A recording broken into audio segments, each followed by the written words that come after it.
দেখতে দেখতে কি করে যেন 3টে মাস কেটে গেছে। এই 3টি মাসে বৈকাল একবারের জন্য ষড়শীর দেখা পায়নি। কিন্তু ষড়শী যে ওকে রোজ দেখে গিয়েছে সেটা ও জানে। প্রতিদিন বৈকাল যেই সময়ে ঘুমোতো, ষড়শী সেই সময়ে এসে ওকে দেখে গিয়েছে। প্রথম প্রথম বৈকাল এটাকে নর্মাল ভাবলেও পরে বুঝতে পেরেছে ষড়শী ইচ্ছে করেই এমন করছে। কিন্তু এর কারণ সম্পর্কে কিছুটা অবগত হলেও পুরো বিষয়টা ওকে কেউ বলেনি। মোহিতের থেকে জেনেও কোনো লাভ হয়নি। সে তো ষড়শী সম্পর্কে কিছুই বলেনি, আর না ষড়শীকে নিয়ে এসেছে ওর কাছে। প্রতিদিনের মতো বৈকাল আজ স্নান করে বিছানায় হেলান দিয়ে বসে রয়েছে। এখন ও সুস্থ বলা চলে। মাথার ব্যান্ডেজ খোলা হয়েছে, ক্ষতটা শুকিয়ে গিয়েছে, হাঁটতে পারছে এখন। খালি বাকি আছে হাতের প্লাস্টার খোলা। ওটাও 2-3 দিনের মধ্যে হয়ে যাবে। তারপর ও ষড়শীকে মজা দেখাবে। কত বড় সাহস ওর! একবারও সেই দিন বলল না 1000 টাকা কেন দিল। তবে বৈকালের সেই বিষয়ে আর না জানলেও চলবে, কারণ বৈকাল এখন জেনে ষড়শী সেই মেয়ে যার সঙ্গে ওর বন্ধুত্ব হয়েছিল একসময়ে। ও তো ভুলেই গিয়েছিল, মনে রাখার কথাও না। 2 মাসে টুকটাক কথা বলেছিল দুজনে। তারপর ও বাবার ভয়ে পেজ ডিলিট করে দেয়। পরে অবশ্য সাহস করে সব শুরু করেছিল। কল্যাণবাবু বৈকালের ঘরের সামনে দিয়ে যাচ্ছিলেন। হঠাৎ ছেলেকে কিছু ভাবতে দেখে তিনি ঘরে প্রবেশ করলেন। কিছু ভাবছিস বৈকাল? বৈকাল দেখল ওর বাবা ওর পাশে এসে বসেছে। ও মাথা নাড়িয়ে বলল, কিছু না। তারপর কিছুক্ষণ নীরবতা রইল। পরমুহূর্তে বৈকাল বলল, আই অ্যাম সরি বাবা, আমি লুকিয়ে কাজ করতে চাইনি। কিন্তু আমার ভয় করতে বাধ্য হয়েছিস। মাথা নত করল বৈকাল। বলল, বাবা তুমি তো জানো আমি নিজের কাজ নিজে করতে পছন্দ করি। তাই আমি পাঞ্জাবির টুকটাক কাজ করতাম, কিন্তু পরে যেন ওটা আমার নেশা হয়ে গেল। প্রতিদিন তুলির টানে একটা ডিজাইন যদি আমি পাঞ্জাবিগুলোতে আঁকতে না পারতাম তাহলে সারাটা দিন মনটা আমার খুঁত খুঁত করত। তোমাকে অনেকবার বলবো ভেবেছিলাম, কিন্তু পারিনি। আমি ভাবলাম এইবারের এক্সাম শেষ হলে ভালো রেজাল্ট করলে তোমাকে বলবো। আমি দুটো কাজই মনোযোগ দিয়ে করেছি। ফেব্রিকের কাজের জন্যে আমার পড়াশোনার কোনো ক্ষতি হয়নি। কল্যাণবাবু হাসলেন, বললেন, সত্যিই রেজাল্ট বের হলে আমাকে বলতিস? বৈকাল কনফিডেন্সের সাথে বলল, হ্যাঁ বলতাম। ভুল বললি। যদি তোর রেজাল্ট খারাপ হতো তাহলে তুই কোনো দিন আমাকে এই বিষয়ে কিছু বলতিস না। পুনরায় মাথা নামালো বৈকাল। কল্যাণবাবু মুখ ঘুরিয়ে বলল, তুই তোর কাজ আবার শুরু করতে পারিস, তবে এইবার আর লুকিয়ে না। উচ্ছ্বসিত হল বৈকাল, রীতিমতো লাফিয়ে উঠল আনন্দে। পরমুহূর্তে হাতের কথা মনে পড়তে থেমে গেল। কল্যাণবাবু ভ্রু কুঁচকে ছেলেকে দেখে বললেন, আর কি এমন কিছু কথা আছে যা লুকিয়ে রেখেছিস? কই না তো। তোর যা বলার নিশ্চিন্তে আমাকে বলবি এবার থেকে। তুই আর ছোট নেই যে তোর উপর রেগে তোর গায়ে হাত তুলব। যথেষ্ট বড় তুই। এলা ওইটুকু মেয়ে হয়ে যদি নিজের সব দোষ ভুল নিজে স্বীকার করতে পারে, তুই কেন পারবি না? তুমি সুযোগ পেলেই আমার কান মুলে দাও এখনো। আর আশা রাখো তোমার রাগকে আমি ভয় পাব না। তুমি আবার এলার প্রসঙ্গ আনছ।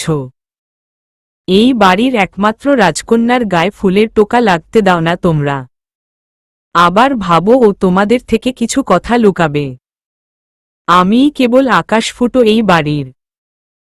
বৈকালের নাটক আর সহ্য হল না কল্যাণবাবুর। অবশেষে বৈকালের কান মুলে দিলেন তিনি। যদি আর কিছু বলার থাকে যা বলিস নি আমাকে কিংবা তোর মাকে তাহলে বলে দে, না হলে আমি আসছি। ভ্রু কুঁচকে সন্দিহান দৃষ্টিতে বাবার দিকে তাকালো বৈকাল। মনে হচ্ছে তুমি যেচে পড়ে কিছু জানতে চাইছ। কই না তো। তুই থাক, তোকে বলতে হবে না। আমি আসছি। কল্যাণ বাবু চলে যাচ্ছিলেন। বৈকাল বলল, বাবা আমি একটা মেয়েকে ভালোবাসি। তুমি কি এটা জেনে আমার উপর রেগে যাবে? কল্যাণ বাবু যেন এটাই শুনতে চাইছিলেন। দরজার কাছ থেকে কিছুটা দ্রুত ফিরে এসে বললেন, আমার মনের মতো বৌমাকে তুই ভালোবাসলে আমার কিংবা তোর মায়ের কোনো সমস্যা নেই। মনের মতো বলতে? শোন, তোর নামের সঙ্গে মিলিয়ে হ্রদ এই বাড়িতে আমাদের বৌমা হয়ে এলে আমাদের কারোর কোনো সমস্যা নেই। বৈকাল প্রথমে ব্যাপারটা বুঝল না, তাই হড়বড় করে বলল, কোনো হ্রদকে আমি বিয়ে করতে পারব না। বিয়ে করলে কেবল ষড়শীকেই করব। কল্যাণবাবু ছেলের মুখের দিকে ড্যাবড্যাব করে তাকিয়ে রইলেন। বৈকাল এইবার বুঝতে পারল ষড়শীকে ওর বাবা হ্রদ বলে। না মানে, হ্রদকে বিয়ে করব আমি। তোর মতো গর্ধব পৃথিবীতে একটা নেই। আগে শুনবে না ঠিক করে, তার আগে ম্যা করবে। যত সব। কল্যাণবাবু বেরিয়ে গেলেন। বৈকাল তো আহ্লাদে আটখানা। কিছুতেই আর বসে থাকতে পারল না। উঠে জানালার সামনে গিয়ে দাঁড়াল। কিন্তু ষড়শীর ঘরের জানালা বন্ধ। ধুর, এই মেয়েটাও না। একটা আনন্দের কথাও জানাতে পারছি না। সেই দিন ছাদে ভাবলাম ভালোবাসি বলবে, কিন্তু সে গিয়েছিল আমাকে জানাতে যে আমাদের আগে কথা হয়েছে। ধুর, কবে যে ভালোবাসি বলবে? আশাহত হয়ে বৈকাল গেয়ে উঠল, ভালোবাসি বলে দাও আমায়, বলে দাও হ্যাঁ সব কবুল। তুমি শুধু আমারই হবে, যদি করো মিষ্টি এ ভুল। ষড়শীর সাথে বৈকালের বিয়ে দিতে চাই আমি। আমি জানি তুই দ্বিমত করবি না। মোহনবাবু নড়ে চড়ে বসলেন। গম্ভীর গলায় বললেন, যদি বৈকালের ভালো চাস, তবে যেই কথাটা আমাকে বললি সেটা ভুলে যা। তার চেয়ে একটা ভালো মেয়ের সন্ধান দিচ্ছি তোকে। আমার যে বিজনেস পার্টনার ছিল প্রণব, তার একটা মেয়ে আছে। ভালো লক্ষ্মীমন্ত। সেই দিন ওর সাথে দেখা। তোকে তো ও চেনেই। তো বৈকালকে ওর খুব পছন্দ। আমাকে প্রস্তাব দিল তোকে জানানোর। আমি ওকে হ্যাঁ বলে দিয়ে এসেছি। কল্যাণবাবু কিছুক্ষণ নিজের বন্ধুর দিকে তাকিয়ে থেকে বলল, তুই হ্যাঁ বলে দিলই? আর উনি আশ্বস্ত হয়ে গেলেন ওনার মেয়ের সঙ্গে আমি আমার ছেলের বিয়ে দেব? হ্যাঁ। আশ্বস্ত হবে না কেন? তুই আর আমি কি আলাদা না? আমাদের ডিসিশন আলাদা। কল্যাণবাবু শুধু বললেন, তুই বুঝতে পারছিস না হয়তো। আমি তোকে ষড়শীর কথা বলছি। মোহনবাবু ভ্রু কুঁচকে বললেন, আমি বুঝতে পেরেছি বলেই তোকে আমি প্রণবের মেয়ের কথা বলছি। সামনের সপ্তাহে ও আসছে তোদের বাড়ি। উঠে দাঁড়ালেন কল্যাণবাবু। মাথাটা হুট করেই গরম হয়ে গেছে। বারণ করে দে। কি উদ্ভট কথা বলছিস? ঠিকই বলছি। বৈকালের বিয়ে হলে একমাত্র ষড়শীর সাথেই হবে। উত্তেজিত হয়ে উঠলেন মোহনবাবু। ওই মেয়েটার জন্যে তুই তোর এত বছরের বন্ধুর সঙ্গে উঁচু গলায় কথা বলছিস? কি সব সময় ওই মেয়েটা বলিস? ওর একটা ভালো নাম আছে। আর আমি বুঝি না তোর কিসের এত রাগ মেয়েটার উপর। যখনই যা কিছু হয় সবে তুই ওর দোষ দেখিস। ওই মেয়েটা যে কতটা আনলাকি সবার জন্যে তা যদি জানিস তাহলে আর এই কথা বলতে পারতিস না। খেপে উঠলেন কল্যাণবাবু। রেগে বললেন, আনলাকি আবার কি? খবরদার আবার যদি ওই ফালতু কথা বলিস। ধুর, তোর সাথে মুখ লাগিয়ে লাভ নেই। তবে শুনে রাখো, বৈকালের বিয়ে তো আমি ষোড়শীর সাথেই দেব। চলে যাচ্ছিলেন কল্যাণবাবু। মোহনবাবু শুধু বললেন, খুব বড় ভুল করতে যাচ্ছিস। কল্যাণবাবু পিছন ফিরলেন না। ততক্ষণে তার সামনে অনুরাধা দেবী এসে দাঁড়িয়েছেন। তার দিকে তাকিয়ে কল্যাণবাবু বললেন, বৌদি, ওকে বলে দাও, আজ যদি তোমাদের মেয়ে বেঁচেও থাকত, তাও আমি ষোড়শীর সাথেই আমার ছেলের বিয়ে দিতাম। অনুরাধা দেবী টলমল চোখে নিজের স্বামীর দিকে তাকালেন। সেই মুহূর্তে ষোড়শী কলেজ থেকে বাড়ি ফিরল। শেষের কথাটা শুনে যেখানে ছিল সেখানেই দাঁড়িয়ে পড়ল। কল্যাণবাবু বেরোতেই ষোড়শীকে দেখে ওর মাথায় হাত রেখে বাড়ি ফিরে গেলেন। কিন্তু ষোড়শী পারল না সামনে এক পা এগোতে। ষোড়শী ঘোর কাটতেই ও বাড়ির ভিতরে গেল। কিন্তু ওকে দেখে মোহনবাবু যেন অত্যধিক রেগে গেলেন। চিৎকার করে বললেন, এসে গেছে মহারানী। জীবনকে আমার অতিষ্ঠ করে ছেড়ে দিল। জন্মের আগে থেকেই শুরু করেছে নিজের তাণ্ডব লীলা। আগে আমার আপন মানুষগুলোকে, আমার জন্মভিটে আমার জীবন থেকে কেড়ে নিল। আর আজ আমার বন্ধুকেও আমার বিরুদ্ধে খেপিয়ে তুলল। সত্যিই ধন্য আপনি মহারানী। অনুরাধা দেবী যতটা পারলেন মোহনবাবুকে থামাতে চাইলেন। কিন্তু মোহনবাবু কি থামার মানুষ? অনেকদিন তো হলো তিনি চুপ করে রয়েছেন। কিন্তু আজ আর পারলেন না থামতে। মুখে যা এলো তাই বলে চলল ষোড়শীকে। অনুরাধা দেবী অনেকবার চেষ্টা করল ষোড়শীকে সেখান থেকে সরিয়ে নিয়ে যেতে। কিন্তু ষোড়শী একভাবে মোহনবাবুর সামনে দাঁড়িয়ে রইল। যবে থেকে এসেছে তবে থেকে মনের মধ্যে একটা অশান্তি লেগে রয়েছে। একটাই ভয়, না জানি কার জন্য সর্বনাশ ডেকে আনবে। বাড়িতে থাকতে ইচ্ছা করে না। নিজের বাড়িতে শান্তি পাই না এই মেয়ের জন্যে। অনুরাধা দেবী এগিয়ে গেলেন ষোড়শীর কাছে। ষোড়শী এখনো থমকে দাঁড়িয়ে রয়েছে। ষোড়শীর হাত টেনে তিনি ষোড়শীর ঘরের সামনে নিয়ে গেলেন। ষোড়শী, তুমি ঘরে যাও, রেস্ট নাও।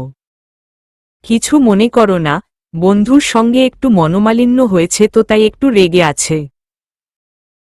যাও, তুমি ঘরে যাও। কিন্তু ষোড়শী এক পাও নড়ল না। ওইভাবেই একই জায়গায় দাঁড়িয়ে রইল। এক পর্যায়ে অনুরাধা দেবী ওকে ঘরের ভিতরে ঢুকিয়ে দরজাটা বাইরে থেকে বন্ধ করে দিল। মোহনবাবু নিজের ঘরের দিকে যেতে যেতে অনুরাধা দেবীকে বললেন, তোমার বোন ইচ্ছে করে ওকে এইখানে পাঠিয়েছে তাই না? যাতে বাকি জীবনটা আমি জলে পুড়ে মরি। অনুরাধা দেবীর চোখ এতক্ষণ ছলছল করছিল। এইবার তিনি কেঁদে ফেললেন। কি বলছো এই সব? ঠিকই বলেছি। ভুল কিছু তো বলিনি।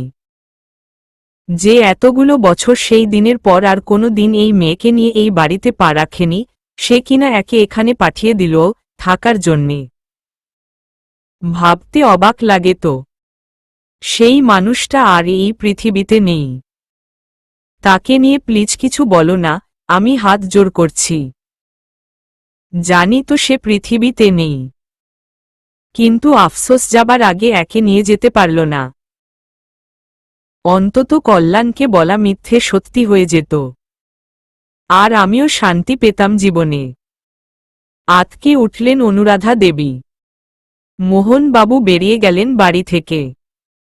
ঘরের মধ্যে কিছুক্ষণ ষোড়শী থম মেরে বসে রইল। আজ ওর নিজেকে খুব বেশি একা লাগছে। এতটা একা ওর মিমি মারা যাবার পরও মনে হয়নি। আজ ওর মিমির উপর খুব অভিমান হল। ওর মিমি তো জানে এই বাড়িতে ষোড়শীর জন্যে একদিন সে অপমানিত হয়েছিল। তাহলে সে কেন ষোড়শীকে এই বাড়িতেই পাঠাল?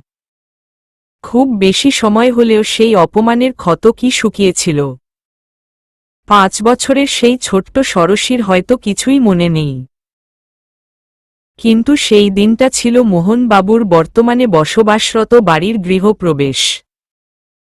সেই অনুষ্ঠানে ষড়শী ওর মিমি, জেঠু, জেঠিমা, নিখিলেশের সাথে এসেছিল এই বাড়িতে। খেলার ছলে নিখিলেশ আর ষড়শী ছাদে উঠে গিয়েছিল। মোহিতের সঙ্গে ওদের দেখা হয়নি অবশ্য। মোহিত ছিল বাইরে আইসক্রিম স্টলের কাছে। বাড়িতে সেই দিন অসংখ্য নিমন্ত্রিত অতিথি। উপস্থিত ছিল মোহনবাবুর মা নিজেও। তিনি ছেলের অনুরোধেই কাশী থেকে এসেছিলেন। কিন্তু সেখানে ষড়শীকে দেখে তিনি চলে যাবার সিদ্ধান্ত নেন। মোহনবাবু তখনও জানতেন না ষড়শী এসেছে। শোনা মাত্রই তিনি মিমিকে বলেন, ওকে এখন পাশের বাড়িতে রেখে আসতে, যাবার সময় নিয়ে যেতে। আরও অনেক কথাও শোনায়। নিখিলেশের বাবা অনেকক্ষণ নিজেকে শান্ত রাখলেও পরে খুব রেগে যান। মিমিকে বলেন, ছেলে মেয়ে দুটোকে নিয়ে আসতে। আর এক মুহূর্ত তারা এখানে থাকবে না। ষড়শী তখন ছাদে নিখিলেশ আর বছর 10-এর এক ছেলের, বৈকাল, সঙ্গে গল্প করছে। মিমি গিয়ে ওদের ডাকলে ওরা চলে যায়।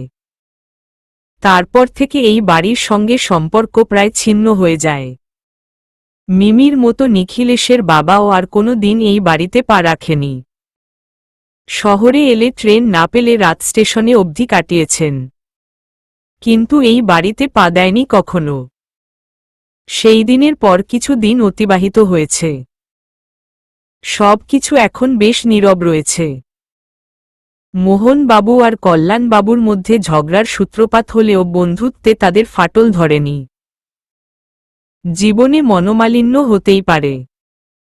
এর জন্যে কোনো সম্পর্ক একেবারে শেষ করে দেওয়া যে উচিত নয়, এটা কল্যাণবাবু মানেন। অপরদিকে আজ বৈকাল আর মোহিত ডক্টরের কাছে গিয়েছে বৈকালের চেক আপের জন্যে। সেখান থেকে ওরা বৈকালের মামার বাড়িতে যাবে। বৈকালের মামাতো বোনের বিয়ে উপলক্ষে।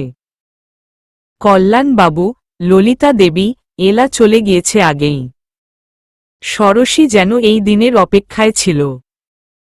মোহিত আর বৈকাল চলে যেতেই ও ওর লাগেজটা নিয়ে বেরিয়ে এলো। অনুরাধা দেবী সোফায় বসেছিলেন। ষড়শীকে লাগেজ নিয়ে বেরোতে দেখে তিনি ঘাবড়ে গেলেন।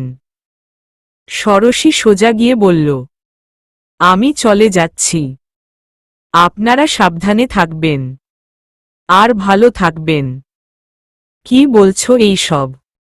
তুমি কোথায় যাচ্ছ? আমি আমার থাকার জায়গা খুঁজে নিয়েছি। এখানে আর থাকতে চাইছি না, তাই চলে যাচ্ছি। সময় করে একবার এসে আমার বাকি যা কিছু আছে নিয়ে যাব। একবারে নিয়ে যেতে পারছি না। অনেকবার অনুরোধ করেও তিনি ষড়শীকে আটকাতে পারলেন না। ষড়শী চলে গেল। কোথায় গেল তাও বলে যায়নি। একটা সপ্তাহ হলো ষড়শী গিয়েছে। এই কয়দিনে বেশ চুপচাপ হয়ে গেছেন অনুরাধা দেবী, যিনি কোনো দিন মোহিতের আবদারেও কোনো দিন কলেজে কোনো অনুষ্ঠানে যাননি। তিনি ষড়শীর জন্যে কলেজে গিয়েছেন এই কদিন। অনেকবার দেখা করতে চাইলেও ষড়শী না দেখা করেছে, আর না ফোনে কথা বলেছে। কুহুকে দিয়ে বলে পাঠিয়েছে সে আর কোনো দিনই ফিরবে না। তাছাড়া ওখানে ফেরার কিছু নেই। ও এই পৃথিবীতে অনাথ একটা মেয়ে, যার কেউ নেই। আর থাকলেও তাদের কাছে যাবে না কোনো দিন। তাও অনুরাধা দেবী 2-3 বার গিয়েছিল কলেজে। তখনও ষড়শী দেখা করেনি। শুধু বলে পাঠিয়েছে এইভাবে সবার সামনে ওকে ডিস্টার্ব করা হলে ও এখান থেকে চলে যাবে। তারপর তিনি হাল ছেড়ে দিয়েছেন। তিনি বুঝেছেন আর হয়তো সে আসবে না। হয়তো সত্যিই চলেও যেতে পারে। আসলে জেদ নামক বস্তুটা ওর রক্তের সঙ্গে সম্পর্কযুক্ত। বৈকালের হাতে প্লাস্টার খুললেও এখনও ব্যান্ডেজ জড়ানো রয়েছে। যা গলায় জড়ানোর জন্যে বেশ অস্বস্তিও হচ্ছে অবশ্য। তার উপর জার্নি করে বাড়ি ফিরেছে এতটা, কিন্তু তাও আজ এই মুহূর্তে ও ষোড়শীর সঙ্গে দেখা করবে। নিজের বাবা মা বোনকে বাড়ি পাঠিয়ে নিজেই মোহিতের সাথে ওদের বাড়িতে গেল। মোহনবাবু বিকেলের চায়ের জন্যে ঘরে অপেক্ষা করছেন। অনুরাধা দেবী অনেকক্ষণ হল চা করতে গিয়েছে, কিন্তু এখনো আসেনি দেখে মোহনবাবু নিজেই গেল রান্নাঘরে। গিয়ে দেখেন চা ফুটে আর কিছু নেই। অনুরাধা দেবী একমনে জানালার বাইরে তাকিয়ে আছে। তার কোনো হুঁশ নেই যে তিনি চায়ের জল বসিয়েছেন। মোহনবাবু নিজেই ওভেন বন্ধ করে দিলেন। বললেন, কি হয়েছে তোমার, মন কোথায় থাকে? আগের দিনগুলোর মতো হলে অনুরাধা দেবী এতক্ষণে হাজারবার নিজের ভুলের জন্যে মাফ চাইত, কিন্তু যেই দিন থেকে ষোড়শী চলে গিয়েছে সেই দিন থেকে তিনি প্রায় সময় চুপচাপ থাকেন। আর মোহনবাবুর সঙ্গে কথা বলা তো দূর, তার দিকে ফিরেও চায় না। এবারও তাই কিছু বললেন না। সেখান থেকেই চলে গেলেন নিজের ঘরে। বিছানায় থম মেরে কিছুক্ষণ বসে থেকে গোছানো জামাগুলোকে এলোমেলো করে আবারও গোছাতে বসলেন। মোহনবাবু ঘরে প্রবেশ করা মাত্রই রেগে বললেন, তুমি করতে কি চাইছ? ওই মেয়েটার জন্যে এত কিছু করছ? ওই মেয়েটার যদি তোমার প্রতি টান থাকত তবে তোমায় ছেড়ে যেত না। জীবনে প্রথমবার হয়তো উঁচু গলায় কথা বলে উঠলেন অনুরাধা দেবী। আমার প্রতি টান তো পড়ে ও চলে গেছে তোমার জন্যে। তুমি সেদিন বললে না তুমি শান্তিতে ঘুমাতে পারো না ওর জন্যে, তাই ও চলে গেছে। এবার নিশ্চয় তুমি শান্তিতে ঘুমাতে পারছ। অধিক বেশি অবাক হলেন মোহনবাবু। সব থেকে বেশি অবাক হয়েছে কিছুক্ষণ আগে বাড়িতে এসে বসার ঘরে বসতে যাওয়া বৈকাল আর মোহিত। অনুরাধা দেবীর হাত ধরে মোহনবাবু বললেন, ওই অপয়া মেয়েটার জন্যে তুমি আমাকে কথা শোনাচ্ছ? ভুলে গেলে ওর জন্যে আমার বাবা ভাই মারা গেছে। আচ্ছা, আমার বাবা ভাইয়ের কথা বাদ, তোমার বোনের সন্তান, তার কথা তো বললে না একবারও। আর আমার মা, তাকেও আমাদের থেকে আলাদা করে দেয়নি। খেপে উঠলেন অনুরাধা দেবী। ছিটকে সরিয়ে দিলেন মোহনবাবুকে। ষোড়শী যদি অনেক আগে তোমার মাকে আলাদা করে দিতে পারত, তাহলে ও নিজে যেমন খুশিতে থাকত, তেমনি আমার বোনের জীবন নষ্ট হতো না। সারাটা জীবন নিজের ছোট ছেলেকে আহ্লাদে বড় করেছে, একটা নেশাখোর বানিয়েছে। আর যেই আমার বোনের সঙ্গে বিয়ে হলো তখন থেকে সব দোষ আমার বোনের কাঁধে ফেলে দিল। যেদিন বাবা মারা গেল সেই দিন থেকে বলা শুরু করল আমার গর্ভের সন্তান অপয়া। কেন করল? আসলে তোমার মায়ের স্বভাব হচ্ছে নিজের দোষ কারোর ঘাড়ে চাপিয়ে দেওয়া। কিন্তু আমি এটাই মানি তোমার মায়ের জন্যেই বাবা মারা গেছে। নিজের ছোট ছেলেকে লাই দিয়ে মাথায় তুলেছে। ওই ছেলের চিন্তায় বাবা থাকত অস্থির। বাবার দোকানটা পর্যন্ত বিক্রি করে দিয়েছিল, বাজারে হাজার একটা ধার। তোমার কি মনে হয়েছিল ওই সব টেনশনে বাবা বাঁচত? অন্তত আমি এটা ভেবে শান্তি পাই বাবা আমার সন্তান আসার কথা শুনে জীবনের শেষ সময়টা সব চিন্তা ভুলে আনন্দে ছিল। আর আমার বোনের কথা বললে না। আমার বোন জানত ওর সন্তান বাঁচবে না। ওকে ডক্টর আগেই বলেছিল, কিন্তু ও জেদ করে নিজের মধ্যে একটু একটু করে ওর সন্তানকে বড় করছিল। ওর আশা ছিল কিছু হবে না, কিন্তু যা হবার কথা তা তো হবেই। এসব তুমি জানতে, তাও তুমি সারাটা জীবন ষোড়শীকে দোষ দিয়েছ। আর যেই দিন তোমার ভাই জেনেছে তার অতিরিক্ত মদ্যপানের জন্যে সে কোনো বাবা হতে পারবে না, এমনকি তার নিজের জন্যেই নিজের সন্তান মারা গিয়েছে, সেই দিন থেকে নিজে নিজেকে তিলে তিলে শেষ করে মরেছে, তার দোষ ও তুমি ষোড়শীকে দিয়েছ। কেন দিয়েছ?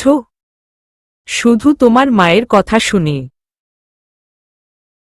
আসলে তোমার মা আমাদের সবার জীবনে দুঃখ দিয়ে ভরে দিয়েছে। তোমার পরিবারকে তোমার মা নিজে শেষ করেছে, কিন্তু দোষ দিয়েছে আমার মেয়েটাকে। মোহনবাবু স্ট্যাচু হয়ে দাঁড়িয়ে রয়েছেন। কিছুক্ষণ থামলেন অনুরাধা দেবী। আবারও বললেন, তুমি বললে না ওর মায়া থাকলে আমার প্রতি ও চলে যেত না। কথাটা তুমি ঠিকই বলেছ, ওর আমার প্রতি কোনো মায়া নেই। কিন্তু মায়া, ভালোবাসা থাকবে কি করে? সে তো কোনো দিন তৈরি হয়নি। আসলে হতে দাওনি তুমি আর তোমার মা। না হলে নিজের মেয়েকে তুই করে বলতে পারি না। না পারি নিজের মেয়েকে জড়িয়ে ধরে বলতে, তুই আমার মেয়ে। তুই মোহিতের নিজের ছোট বোন মোহ। তোর আসল নাম মোহ, ষোড়শী নয়। কাঁদতে কাঁদতে বসে পড়লেন অনুরাধা দেবী। পরমুহূর্তে মোহন বাবুর দিকে তাকিয়ে বলল, আমার এত তিক্ত কথা শুনে নিশ্চয় খুব অবাক হয়েছ?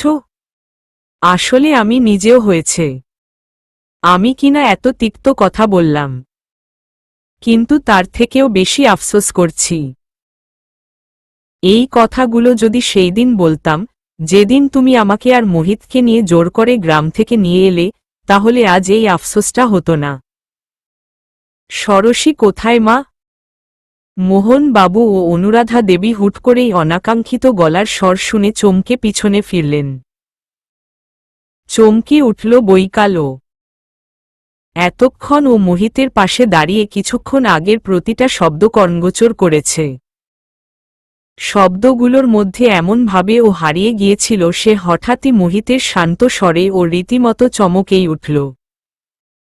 মোহনবাবু ছেলের দিকে এগিয়ে গেলেন। বললেন, কখন এলি তুই? তোদের তো রাতে আসার কথা। মোহিত ভুলেও একবারও নিজের বাবার দিকে তাকাল না। শান্ত দৃষ্টিতে নিজের মায়ের দিকেই তাকিয়ে রইল। অনুরাধা দেবী বুঝে গেছেন, তার ছেলে সবটাই জেনে গেছে।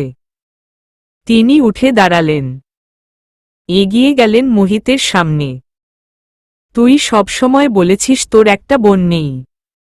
থাকলে খুব ভালো হতো। সে তোকে রাখি বাঁধত, ফোঁটা দিত। কিন্তু এতগুলো বছরে তোর এই ইচ্ছেটা পূর্ণ হয়নি।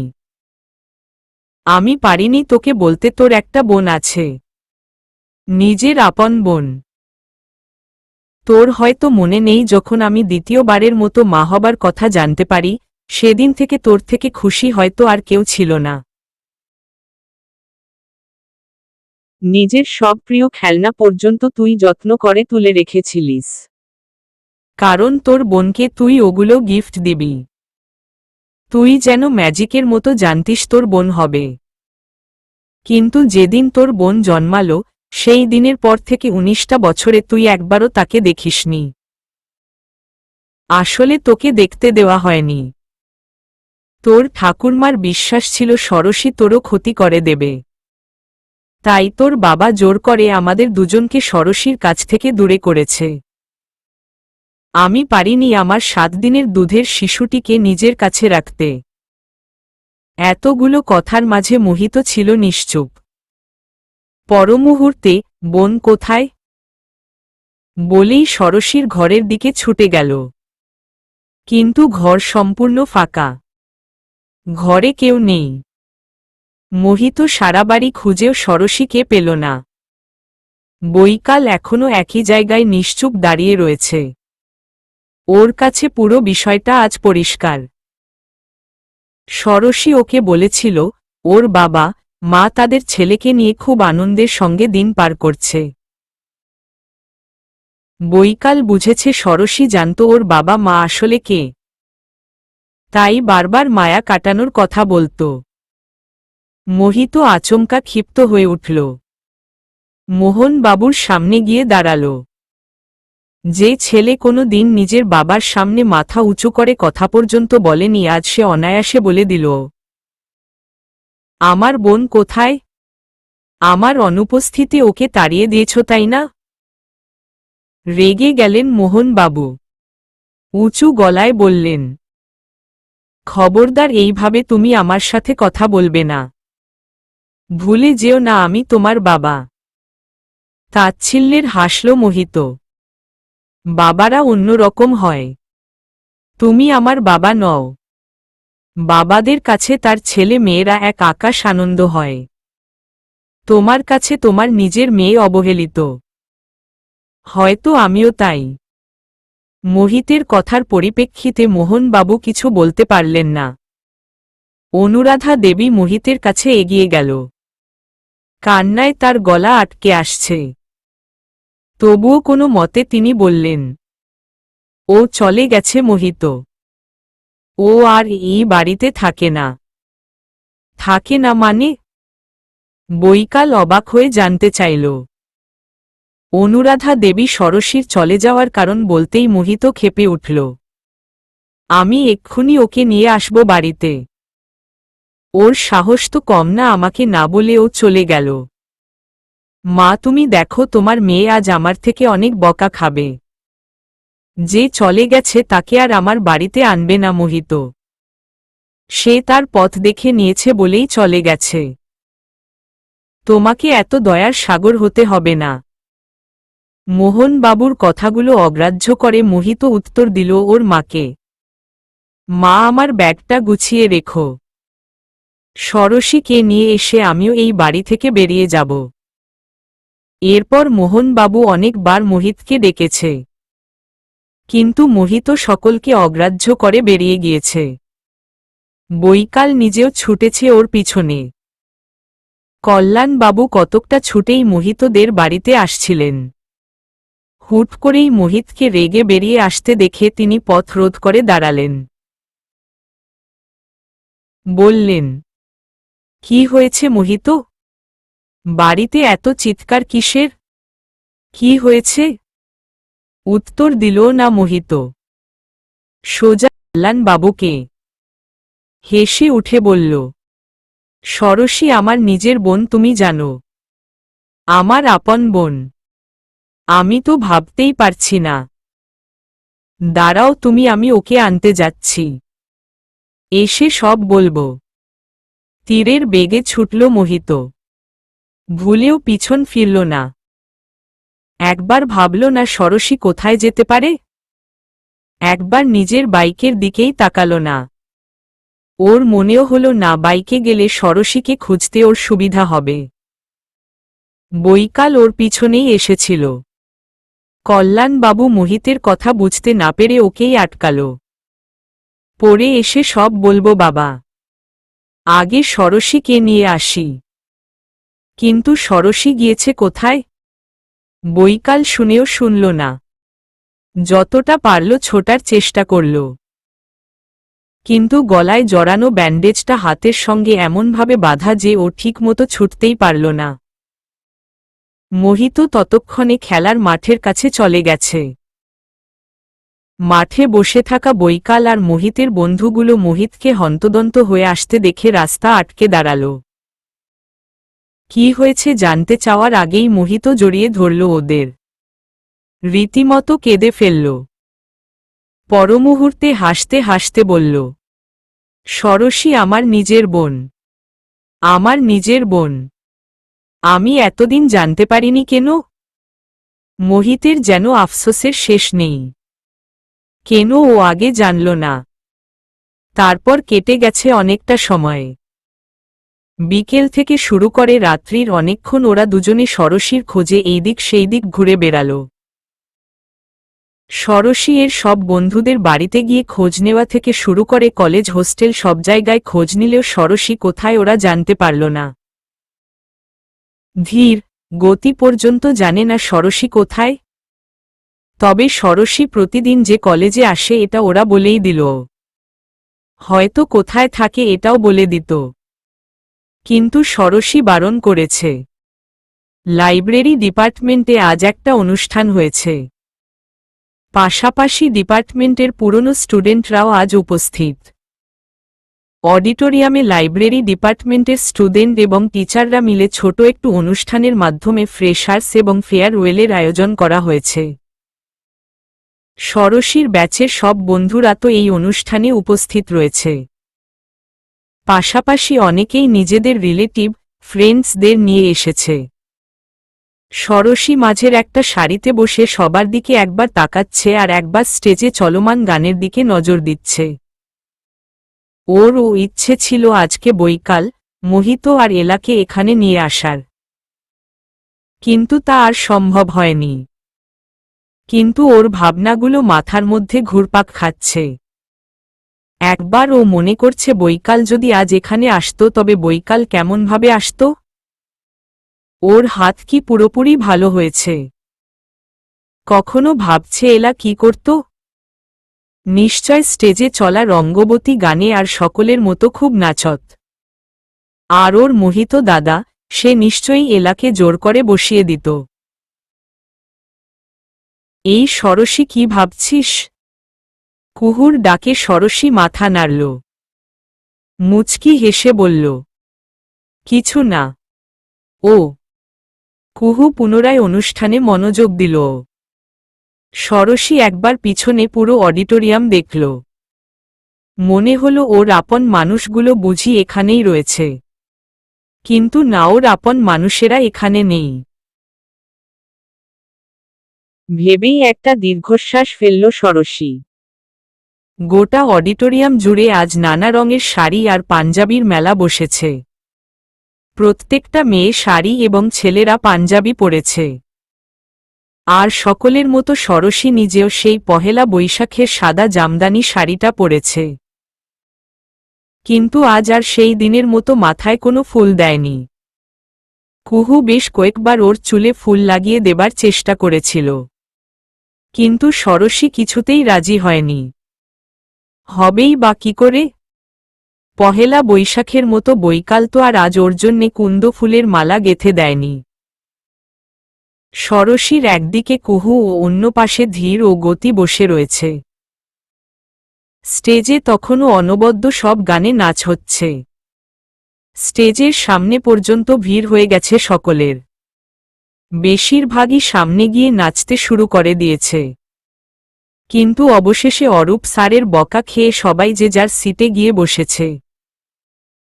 সকলে খুব মজা করছে, কিন্তু এইসবের মাঝেও ষোড়শী রয়েছে নিশ্চুপ। ওর যেন কিছুই ভালো লাগছে না। গত কয়েকটা মাসে ওর বৈকালদের সঙ্গে থেকে একটা অন্যরকম অভ্যাস আয়ত্ত করেছে ও। নিজে কোনো আনন্দ, দুঃখ, সুখ উপভোগ করতেই যেন পারে না। সব কাজে সবসময় ওর কেবল ওদের কথাই মনে পড়ে। এক পর্যায়ে ফ্রেশার্সদের স্টেজে ডাকা হল। ষোড়শী ও কুহুর সঙ্গে স্টেজে গেল। ধীর গতি তো আগেই ছুটেছে। কিছু পরে ষোড়শী নিজের জায়গায় গিয়ে বসল। কুহু, ধীর ও গতি এখনো সবার সঙ্গে সেলফি তুলতে ব্যস্ত। ষোড়শীর ভালো লাগছিল না, তাই ও চলে আসে। কিছুক্ষণ মাথা নত করে চুপ করে বসে থাকে। সকলে আবার যে যার জায়গায় গিয়ে বসে পড়ে। ষোড়শী খেয়াল করে ওর পায়ের কাছে কুচিগুলো ধুলোয় ভরে গিয়েছে। হাতে থাকা কিছুক্ষণ আগের দেওয়া গোলাপটা ডানদিকে কুহুর দিকে এগিয়ে ও নিচু হয়ে শাড়ি ঝাড়ছিল। গতি ভিতরে সরে বস, আমি ধারে বসব। ষোড়শীর ঠিক সামনের সারিতে কুহুকে কথা বলতে শুনে ষোড়শী মাথা তুলল। কুহু গতিকে সরিয়ে ধারে বসল। ততক্ষণে অডিটোরিয়ামের লাইটটা অফ হয়েছে, কেবল স্টেজ লাইট জ্বলছে। ষোড়শী কেবলই কুহুর থেকে সামনের সারিতে বসার কারণ জানতে যাবে তার আগেই ওর ডান পাশ থেকে কেউ বলল, আমাকে কি সেই দিনের উত্তরে আই লাভ ইউ বলতে চাইছ ষোড়শী? অনাকাঙ্ক্ষিত ব্যক্তির গলা পেয়ে ষোড়শী তৎক্ষণাৎ পাশে তাকাল। আলো আধারির মাঝেও মানুষটাকে চিনতে ওর ভুল হল না। এ যে বৈকাল। ষোড়শী কিছু বলার ভাষা পেল না। তার আগেই বৈকাল ওকে চোখ ঠেলে বলল, এভাবে দেখো না তুমি, আমার লজ্জা করে। হাজার হোক আমি তো তোমারই। পিছন থেকে খুক খুক করে কেউ কেসে উঠল। ষোড়শী ঘাড় ঘুরিয়ে দেখল বৈকালের ঠিক পিছনে মোহিত বসে রয়েছে, কিন্তু সে সামনে স্টেজের দিকেই তাকিয়ে। বৈকাল সাইড থেকে পিছনে ঘুরে বলল, তুই এখানে কেন বসেছিস? আর কোনো জায়গা নেই? দেখছিস না আমরা সুখ দুঃখের গল্প করছি? তোকে সুখ দুঃখের গল্প করার জন্যে এখানে আনা হয়নি। যে জন্যে এনেছি সেটা কর, না হলে তোর ভাঙ্গা হাতে আমি চিমটি কাটব। তুই আমাকে সুযোগ দিয়েছিস কিছু বলার, চুপ করে বসে থাক। বৈকাল সামনে ঘুরে ষড়শীর দিকে তাকিয়ে মুচকি হাসল, কিন্তু ষড়শী মাথা নিচু করে বসে রয়েছে, চোখ দিয়ে এক ফোঁটা করে জল পড়ছে। বৈকাল নিজের বাম গালে হাত রেখে একবার ষড়শীকে দেখে হেসে নিল। পরমুহূর্তে পকেট থেকে রুমাল নিয়ে ষড়শীর দিকে তাকিয়ে বলল, বাড়ি গিয়ে অনেক কাঁদবে, বারণ করব না। এখন কেঁদে লাভ নেই। তোমার উপর খুব রেগে আছি আমরা। কোথাও যাবার আগে জানিয়ে যেতে হয়, কিন্তু তুমি না বলেই চলে গেছ। বৈকালের দিকে তাকালো ষড়শী। বৈকাল কথা বলছিল ষড়শীর কানের কাছে এসে। স্টেজে চলা অনুষ্ঠানের শব্দে ও কিছুই শুনতে পারছিল না। ষড়শী ওর দিকে মুখ ঘোরাতেই দুইজনের চোখে চোখ পড়ল। আলো আধারির মাঝেও যে মানুষের চোখ দুখানি এতটা সুন্দর হতে পারে তা হয়তো ওরা দুজনে কেউই জানত না। সবার প্রথমে চোখ সরিয়ে নিল বৈকাল। কতক্ষণ আর তাকিয়ে থাকত? এই ক্ষণিকের দৃষ্টিও মনে দাগ কাটার মতো। তাই বোধহয় বারবার দুজনের একে অপরের দিকে তাকানোর কথা মনে পড়ছে, বিশেষ করে বৈকালের। ও তো আজ 3টে মাসের পর ষড়শীর দেখা পাচ্ছে। বৈকাল সিটে গা এলিয়ে শুয়ে পড়ল, দৃষ্টি ষড়শীর দিকে। আর ষড়শী, সে তো নিজের গলার লকেট নিয়ে টানাটানি করছে। ওর খুব ইচ্ছে করছে এখান থেকে ছুটে পালিয়ে যেতে, কিন্তু ওর পা আটকে রয়েছে যেন সেখানে।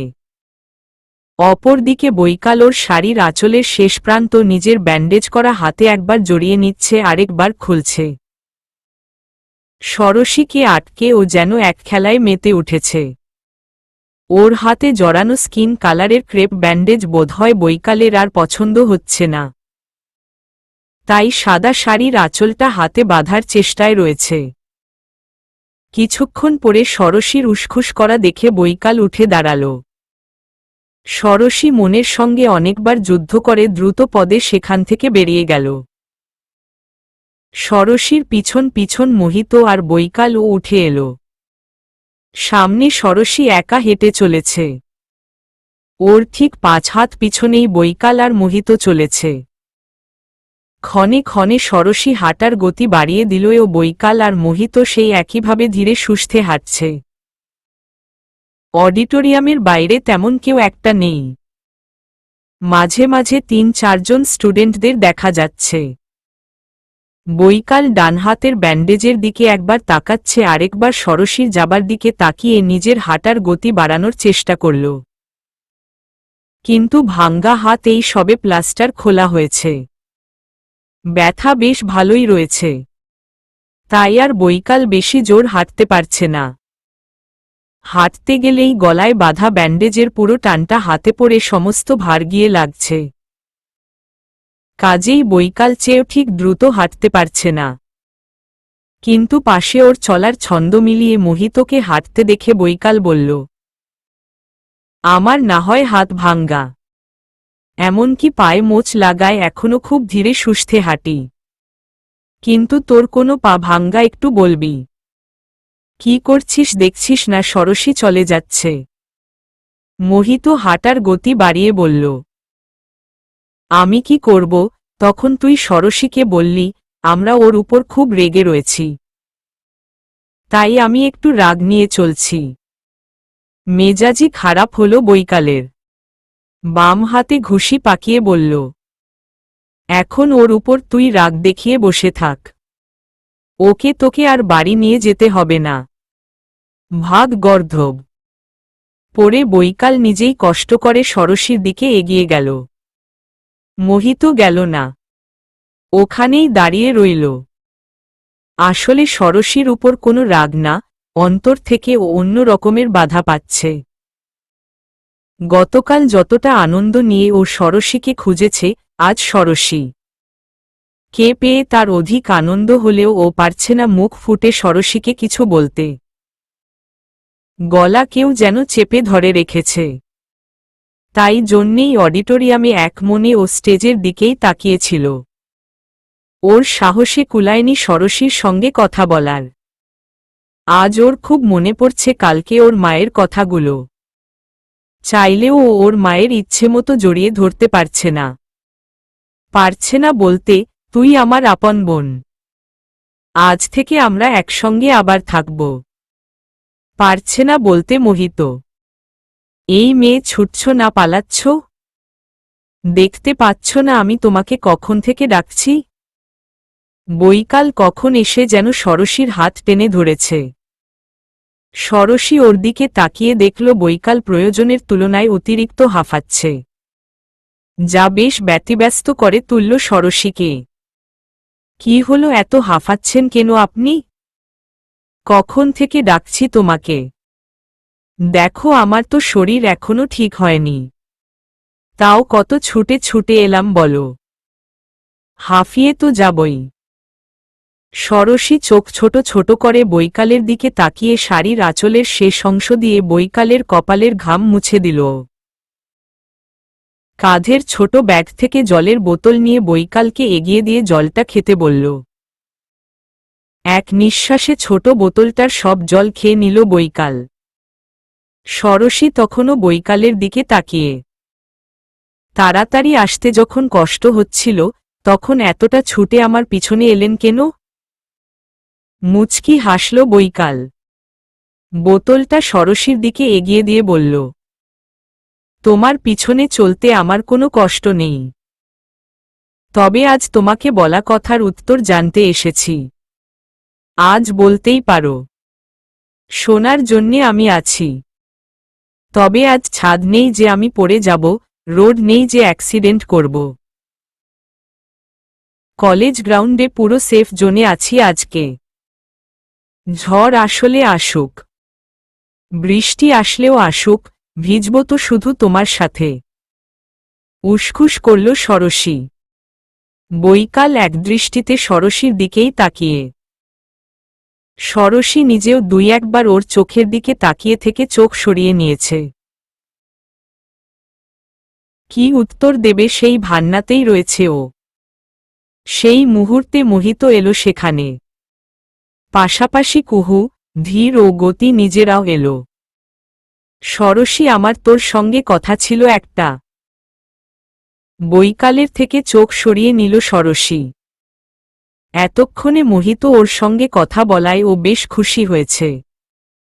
কেবল ষড়শী কিছু বলবে তার আগেই বৈকাল বলল, তুই কিন্তু আবার আমার কথার মধ্যে ঢুকছিস। আমি কি করব, তুই তো ওকে বাড়ি যাবার কথা বলছিসই না। বৈকালের দিকে তাকালো ষড়শী। বৈকাল নিজেও ওর দিকে তাকিয়ে শুধু বলল, তার থেকেও গুরুত্বপূর্ণ কথা বলছি আমি। ভ্রু কুঁচকে তাকালো ষড়শী। কোনো গুরুত্বপূর্ণ কথা? ষড়শীর ভাবনা বুঝতে পেরে বৈকাল বলল, তোমাকে আমার জীবনে নিয়ে আসার মতো গুরুত্বপূর্ণ কথা। থমকালো ষড়শী। পাশাপাশি মোহিত ও ষড়শীর বন্ধুরা। গভীর নিঃশ্বাস নিল ষড়শী। খুব শান্ত ভঙ্গিতে বলল, আপনি আমাকে ভালোবাসেন? প্রশ্নটা তোমার করা সাজে না ষড়শী, যেখানে উত্তর তোমাকে আগেই দিয়ে দিয়েছি। প্রশ্ন তো আমার ছিল, উত্তর তুমি দেবে। আমাকে ভুলে যান। আমি আপনাকে ভালোবাসি না। কিছুক্ষণ ষড়শীকে ভালো করে দেখে নিল বৈকাল। পরমুহূর্তে মোহিত ও ষড়শীর বন্ধুদের দিকে একবার তাকিয়ে ষড়শীর হাত চেপে ধরল বৈকাল। ওকে নিজের খুব কাছে এনে চোখে চোখ রেখে বলল, ভালোবেসেছি ভুলে যাবার জন্য না। আর আমি জানি তুমি আমাকে ভালোবাসো। যদি আমার প্রতি তোমার ভালোবাসা না থাকতো, সেই দিন যখন তোমাকে ভালোবাসার কথা জানিয়েছিলাম তুমি সেই দিনই আমার সাথে ঝগড়া করতে। বলতে তুমি আমাকে ভালোবাসো না। এমনকি বেরিয়ে যেদিন ফিরলে সেই দিন অতটা পথ হাঁটার পরেও তুমি বলনি আমাকে ভালোবাসো না। যে মেয়েটা আমার সঙ্গে কত ঝগড়া করত সে তো চাইলেই পারত আমার গালে একটা চড় মেরে বলতে আমি আপনাকে ভালোবাসি না। কিন্তু তুমি কিছুই বলনি। তোমার প্রতি আমার অনুভূতিগুলো আমি বারবার প্রকাশ করলেও করনি তুমি। কিন্তু তুমিও অনুভব করেছ ভালোবাসাকে। বলো করনি? ঢোক গিলল ষোড়শী। ও কাল রাতে একটা মুভি দেখেছিল, সেখানে নায়িকা ভালোবাসি না বললে নায়ক ওকে ছেড়ে সাথে সাথে চলে যায়। কিন্তু এই ছেলেটা অন্য লেভেলের। ভালোবাসি মুখ থেকে শুনেই তবে মনে হয় শান্ত হবে। এই দিকে হাতে ওর ব্যথা করছে, অনুভূতিরা ক্লান্ত হয়ে পড়ছে। মন বারবার ভালোবাসি বলে চলেছে। কিন্তু ওই বাড়িতে কিছুতেই যাবে না ষোড়শী। বৈকালের থেকে হাত ছাড়িয়ে ষোড়শী বলল, এক আমি আপনাকে ভালোবাসি না, আর দুই আমি ওই বাড়িতে ফিরে যাব না। এবার আপনি যান, আমি আসছি। এগিয়ে যাচ্ছিল ষোড়শী। পিছন থেকে কুহু বলল, পাগলামি করছিস কেন? বাড়ি ফিরে যা। আমিও না হয় বাড়ি চলে যাব। এই হোস্টেলে থাকা সম্ভব না। তুই নিজেও তো এখানে থাকতে পারছিস না। আপন মানুষদের ছেড়ে হোস্টেলে জীবন কাটানো খুবই কষ্টের। মোহিত পথ রোধ করল ষোড়শীর। বলল, তুই বৈকালকে ভালোবাসিস কিনা সেটা সম্পূর্ণ তোর ডিসিশন, কিন্তু তোকে বাড়ি ফিরতে হবে। সরি মোহিত দা, আমি যেতে পারবো না। তাহলে আমিও আর বাড়ি ফিরব না। চল, তোর সঙ্গে থাকব। একটা বাড়ি ভাড়া নেব। দুই ভাইবোনের আরামে চলে যাবে। মুখ ফোলালো ষোড়শী। মোহিত ওর কাঁধে হাত রেখে বলল, যে চায় না সে বাদ। যারা চায় তাদের জন্যে অন্তত চল। অনেক বোঝানোর পর ষোড়শী রাজি হল। এবার মুখ ফুলিয়ে থাকল বৈকাল। ষোড়শী চেয়ে ওর দিকে খুব একটা তাকাল না। ও খুব ভালোই বুঝতে পারছে বৈকাল ওর দিকেই তাকিয়ে রয়েছে। মোহিত ষোড়শীর হাত ধরে বাইকের কাছে গেল।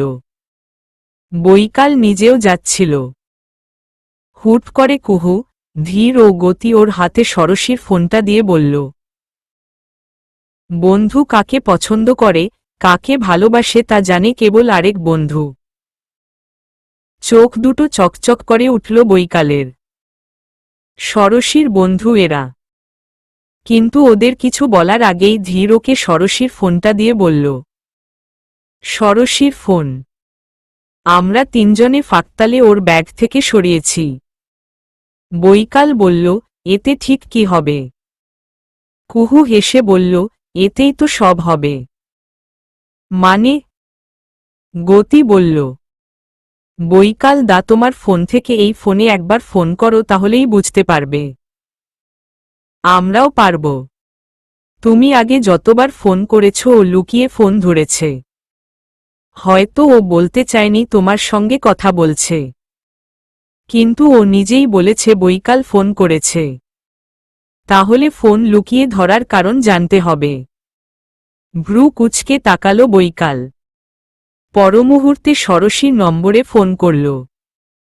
সকলের দৃষ্টি তখন ফোনের স্ক্রিনে। সেখানে বৈকাল নামের পরিবর্তে ভেসে উঠল ভালোবাসি আপনাকে কথাটা। বৈকাল যেন ঝটকা খেল। ওদের তিনজনকে থ্যাংক ইউ বলেই ছুট দিল। ভুলে গেল হাত ব্যথার কথা। সমস্ত যন্ত্রণাকে ভুলে চিৎকার করে মোহিতকে বলল, মেরে হোনে বালে শালা জি রুকিয়ে, মে আ রেহি হু। মোহিতের থমকে দাঁড়িয়ে রয়েছে হোস্টেলের অফিস রুমে। ষোড়শী নিজের জিনিসপত্র নিতে গিয়েছে। সঙ্গে গিয়েছে কুহু। বৈকাল রয়েছে মোহিতের সাথে। কিছু মাত্র আগেই কুহু ওদের রুম থেকে বেরিয়ে ষোড়শী আর ওর নিজের আইডি প্রুফ ডিপার্টমেন্টের সমস্ত ডকুমেন্ট মোহিতকে দিয়ে গিয়েছে। মোহিত যেহেতু ষড়শীর দাদা, তাই ও নিজেই hostel cancel form fill up করতে পারবে। শুধু কুহুর ফ্যামিলি থেকে ওর বাবা কাল পরশুর মধ্যে এসে হোস্টেল রুম ক্যান্সেল করে দেবে। তার আগে আজ মোহিতের গাইডেন্সে আজ কুহুও নিজের বাড়ি ফিরে যাবে। ষড়শী আর কুহু যেদিন রুম পায় তার আগে ওদের অনেক ঘুরতে হয়েছে। কত রকমের ডকুমেন্টস যে তারা জমা করেছে তার ইয়াত্তা নেই। সেই সময় থেকেই ষড়শীর কিছু ডকুমেন্টের জেরক্স কপি কুহুর কাছে ছিল, যা এই মুহূর্তে ও মোহিতকে দিয়ে গিয়েছে। যত তাড়াতাড়ি হয় আর কি। মোহিত যখন হোস্টেলের ম্যামের সঙ্গে কথা বলছিল তখন সে ষড়শীর কথা বললে তিনি রেকর্ড চেক করে বলেন, এখানে ষড়শী নামে তো কেউ থাকে না। আপনার কোথাও ভুল হচ্ছে। ভুল কেন হবে? ওর নাম ষড়শী রায়। দেখুন গত সপ্তাহ থেকে এখানে রয়েছে। ম্যাম পুনরায় রেকর্ড চেক করে বললেন, গত সপ্তাহে অনেকেই এই হোস্টেলে থাকার চান্স পেয়েছে। আর কলেজ থেকে পাওয়া তথ্য অনুযায়ী এই নামে এখানে কেউ থাকে না। তবুও আপনি যখন বলছেন, দেখছি। আচ্ছা, রুম নম্বর বলতে পারবেন? তার সঙ্গে শেয়ারে কে রয়েছে সেটা বললেও চলবে। বৈকাল বলল, রুম নম্বর যতটা সম্ভব ৩৯। আর ওর সাথে যে ছিল সে হল কুহু ঘোষাল। ওকে, আমি দেখছি। ম্যাম কিছুক্ষণ রেজিস্টার খাতা চেক করে বললেন, হ্যাঁ কুহু রয়েছে। কুহু ঘোষাল। আর ওর সঙ্গে তো ষড়শী নামের কেউ থাকে না। তার নাম তো মোহ রায়। বাবা মোহন রায়। হাতে থাকা ফোনটা কখন যেন পড়ে গিয়েছে মোহিতের হাত থেকে। বৈকাল আগে থেকেই অনেক কিছু জানে। শুধু জানত না ষড়শীর আসল বাবা কে। আর এখন জানা মোহ নামের রহস্য। কিন্তু কিছু বিষয় এখন জানার দরুন ও দুয়ে দুয়ে চার করে ঠিকই সব বুঝল। তাই এটা ও স্বাভাবিকভাবেই নিল। পারল না কেবল মোহিত। ও যেখানে ষড়শীকে কিভাবে সত্যিটা জানাবে বলে ভাবছিল সেখানে ষড়শী তো সব জানে। ও জানে ওর বাবা মোহন রায়, ওর নিজের নাম মোহ। সবাই জানে সবটা। কেবল ওই জানত না।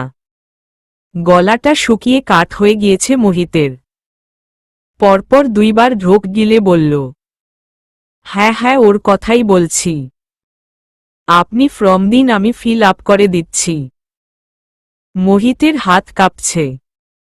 কিছুতেই যেন ও লিখতে পারছে না ঠিক মতো। কোনো মতে ফিল আপ করে উঠে দাঁড়াল। নিজে সাইন করে ও বেরিয়ে গেল ঘর থেকে। সেই মুহূর্তে ষড়শী কেবলই সিঁড়ি থেকে নেমেছে। মোহিত কেবল একবার ওর দিকে তাকাল। পরমুহূর্তে কুহুকে বলল, তোমরা অফিসে যাও, আমি ওখানের সব কাজ মিটিয়ে দিয়েছি। মোহিত বেরিয়ে গেল বাইরে। ষড়শী অফিসে গেল কুহুর সঙ্গে। বৈকাল ওখানেই ছিল। কোনো কথা না বলে ষড়শী সাইন করার জন্যে পেপারটা দেখতেই থমকে গেল। ফর্ম ফিল আপ করেছে মোহিত। এমনকি বাবার নামের জায়গায় ও মোহন রায় লিখেছে। ষড়শীর কাছে পুরোটা স্পষ্ট হল। তার মানে মোহিত ওর ব্যাপারে সব জেনে গেল আজ। চোখটা ছলছল করছে ষড়শীর। কোনো মতে সাইন করে বেরিয়ে এলো ও নিজেই। ষড়শীর মনে হলো এই জন্যেই মোহিত ওকে কিছু না বলে বেরিয়ে গিয়েছে। কিন্তু ও তো জানত না মোহিত অফিসে গিয়েছে। জানলে ও অবশ্যই আটকাত। ভয় হল ষড়শীর। আবার না কোনো অশান্তি হয়। ওর এতদিনের লুকিয়ে রাখা চ্যাপ্টারটা মোহিত খানিকটা জেনে ফেলল। হয়তো মোহিত ওকেই দোষ দেবে। ষড়শী। ঘুরে তাকালো ষড়শী। সামনে বৈকাল। কিছু বলবেন? মোহিত আজ না, কালই জেনেছে তুমি ওর বোন। ভ্রু কুঁচকে তাকালো ষোড়শী। হয়তো বলার ছিল কে বলেছে, কিন্তু গলা দিয়ে একটা স্বরও বেরোল না। বৈকাল নিজেই বলল, তোমার মা বলেছে। ষোড়শী কথাটা যেন বিশ্বাস করতে পারল না। অপলক দৃষ্টিতে তাকিয়ে রইল। গতকাল তোমাকে খুঁজতে খুঁজতে এখানে এলে তোমায় পাইনি। সারাটা রাত সারা শহর ঘুরে বেরিয়েছি, কিন্তু দেখো তুমি এখানেই ছিলে, অথচ তোমাকে পায়নি। গার্ড বলেছিল ষোড়শী নামে কেউ থাকে না। আজ তুমি যখন হোস্টেলের কথা বললে তখন খুব রাগ উঠেছিল। মনে হয়েছিল ওই গার্ডকে দিয়ে ঠেঙ্গিয়ে আসি, কিন্তু এখন মনে হচ্ছে আসলে গার্ড ঠিকই বলেছিল, এখানে ষোড়শী নামে কেউ থাকে না। ষোড়শী একভাবে বৈকালের দিকে তাকিয়ে রয়েছে। বৈকাল বলল, বাড়ি চলো। চুপচাপ আস্তে আস্তে এগিয়ে গেল ষোড়শী। হুট করেই কান্নাগুলো গলায় দলা পাকিয়ে আসছে। ওর ইচ্ছে করছে খুব কাঁদতে। এক পা চলার মতো শক্তিও বুঝি ষোড়শী পাচ্ছে না। কিন্তু ছোট থেকে সমস্ত প্রভাব থেকে দূরে থাকা ষোড়শী আজও কাঁদল না। ও সবার সামনে কাঁদে না। ও দুর্বল নয়। একাই নিজের মতো হেঁটে চলল ষোড়শী। কিন্তু কখন যে বৈকাল এসে ওর হাতটা আঁকড়ে ধরেছে ওর বুঝি জ্ঞান নেই। বৈকালের হাতের স্পর্শে কতকটা জড়বস্তুর মতো ওর দিকে তাকালো ষোড়শী। বৈকাল অপর হাতে ষোড়শীর হাতটা হালকা চেপে ধরে আশ্বস্ত করে বলল, চিন্তা করো না মোহ, তোমাকে আমি ষোড়শী নামেই ডাকব। বৈকালের সঙ্গে হ্রদকেই মানায়। সারা জীবন আমরা বৈকাল হ্রদ হিসেবেই থাকব। বৈকাল অনেক আগেই ট্যাক্সি নিয়ে বাড়ি চলে এসেছে। ষোড়শীর ল্যাগেজটা ও বাড়িতে দিয়ে এসেছে। অপরদিকে তার কিছুক্ষণ পরেই মোহিত আর ষোড়শী বাড়িতে আসে। ওরা বাইকে এসেছে। সারাটা রাস্তা কেউ কারোর সঙ্গে কথা বলেনি। কেবল মোহিত একবার বলেছিল, ভালো করে ওকে ধরে বসতে না হলে পড়ে যাবে। আর কিছুই না। আর ষোড়শী যেন বোবা হয়ে গিয়েছে। ঠোঁটের কিনারায় শব্দগুলো ফিরে ফিরে বারবার আসলেও ও পারেনি একটা শব্দ উচ্চারণ করতে। বাড়িতে আয়। মোহিত এটুকু বলেই বাড়ির ভিতরে চলে গেল। ষোড়শী নিজে ওর পিছু নিল, কিন্তু ওর হাঁটার গতি যেন নেই বললেই চলে। মোহনবাবু ডাইনিংয়ে বসে চা খাচ্ছিলেন। অনুরাধা দেবী কপালে হাত দিয়ে সোফায় বসেছিলেন। বাইরে অন্ধকার প্রায় হয়ে এসেছে। তার চিন্তা হচ্ছে, মোহিত এখনো ষোড়শীকে নিয়ে ফিরছে না। তার বারবার মনে হচ্ছে ষোড়শী কি আসবে না। কিন্তু বৈকাল একটু আগেই ষোড়শীর ল্যাগেজ দিয়ে গেছে, তাহলে ষোড়শী আসবে। তার ভাবনার মাঝেই মোহিত বাড়িতে এলো। মোহিত বাড়িতে ঢুকেই ডাইনিংয়ে থাকা বোতল থেকে ঢকঢক করে জল খেয়ে নিল। অনুরাধা দেবী ব্যস্ত হয়ে বললেন, ষোড়শী আসেনি? মোহিত কিছু বলার আগেই মোহনবাবু বললেন, ভাবলে কি করে আসবে না? জানতে যখন পেরেছে ও আসলে কে, তাহলে তো অবশ্যই আসবে। না এসে যাবে কোথায়? এই কটা দিন কেবল নাটক করছিল। আর না জানলেও আসতো ঠিক কিছুদিনের মধ্যে। ষোড়শী তখন সবে বাড়ির দরজার সামনে দাঁড়িয়েছে। মোহনবাবুর কথা শুনে ও ওইভাবেই দাঁড়িয়ে রয়েছে। অনুরাধা দেবী তার স্বামীকে কিছু বলবেন তার আগেই মোহিত বলল, তুমি সারা জীবন এই একটা ক্ষেত্রেই ভুল করে এলে বাবা। তুমি সবসময় নিজেকে মহান ভাবো, বাকি সবাই খারাপ। এই বিষয়টাই সবসময় প্রমাণ করে তুমি কতটা নিচু মানসিকতা সম্পন্ন মানুষ। রেগে গেলেন মোহনবাবু। গম্ভীর স্বরে বললেন, সাহস বেড়ে যাচ্ছে মোহিত। মোহিত ওর মায়ের দিকে তাকিয়ে বলল, ষোড়শী যদি এই বাড়িতে কোনো কারণে কোনো দিন অপমানিত হয়, তবে সেই দিন আমি ষোড়শীকে নিয়ে এই বাড়ি ছেড়ে বেরিয়ে যাব। তীক্ষ্ণ দৃষ্টিতে মোহিতের দিকে তাকিয়ে রয়েছে মোহনবাবু। কিন্তু মোহিত সেই দিকে পাত্তা না দিয়ে নিজের ঘরের দিকে এগিয়ে গেল। সেই মুহূর্তে পিছু ডাকল অনুরাধা দেবী। ষোড়শীকে বলেছিস ওর পরিচয়? অনেক আশা নিয়ে তাকিয়ে রয়েছে অনুরাধা দেবী।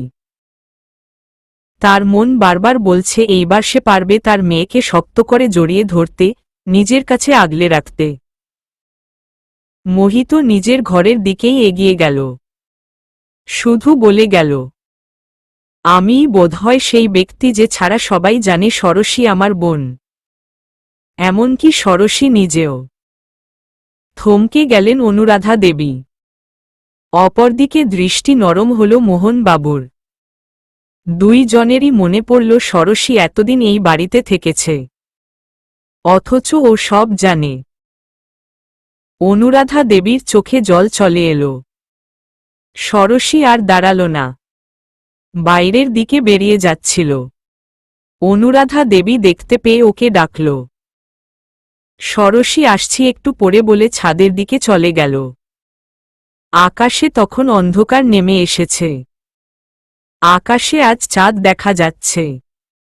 গতকালই চন্দ্রগ্রহণ ছিল। পুরো ছাদ জুড়ে আলো ফুটে রয়েছে।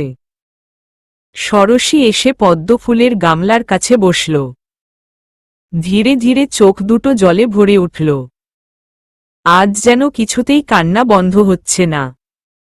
মাঝে মাঝেই ফুপিয়ে কেঁদে উঠছে ষোড়শী। কোথাও কোনো খেয়াল নেই। চমচম ছাদে ঘুরছিল। একটু আগেই বৈকাল ওকে ছেড়ে দিয়ে নিচে গিয়েছে ফ্রেশ হতে। এতদিনে ষোড়শীকে দেখে চমচমের অনেকটাই চেনা হয়ে গিয়েছে। কিন্তু তাতে কি? চমচম কি রসগোল্লা নাকি যে শুধু ঘেউ ঘেউ করবে? ও হলো চমচম, যে ডক্টরদের বড়লোক করে দিতে এক্সপার্ট। তাই তো চুপচাপ হেলে দুলে এগিয়ে গেল ষোড়শীর দিকে।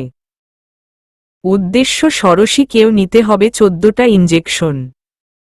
ষোড়শী তখনও কাঁদছে। হাত দুটো মুখে চেপে ও কাঁদছে।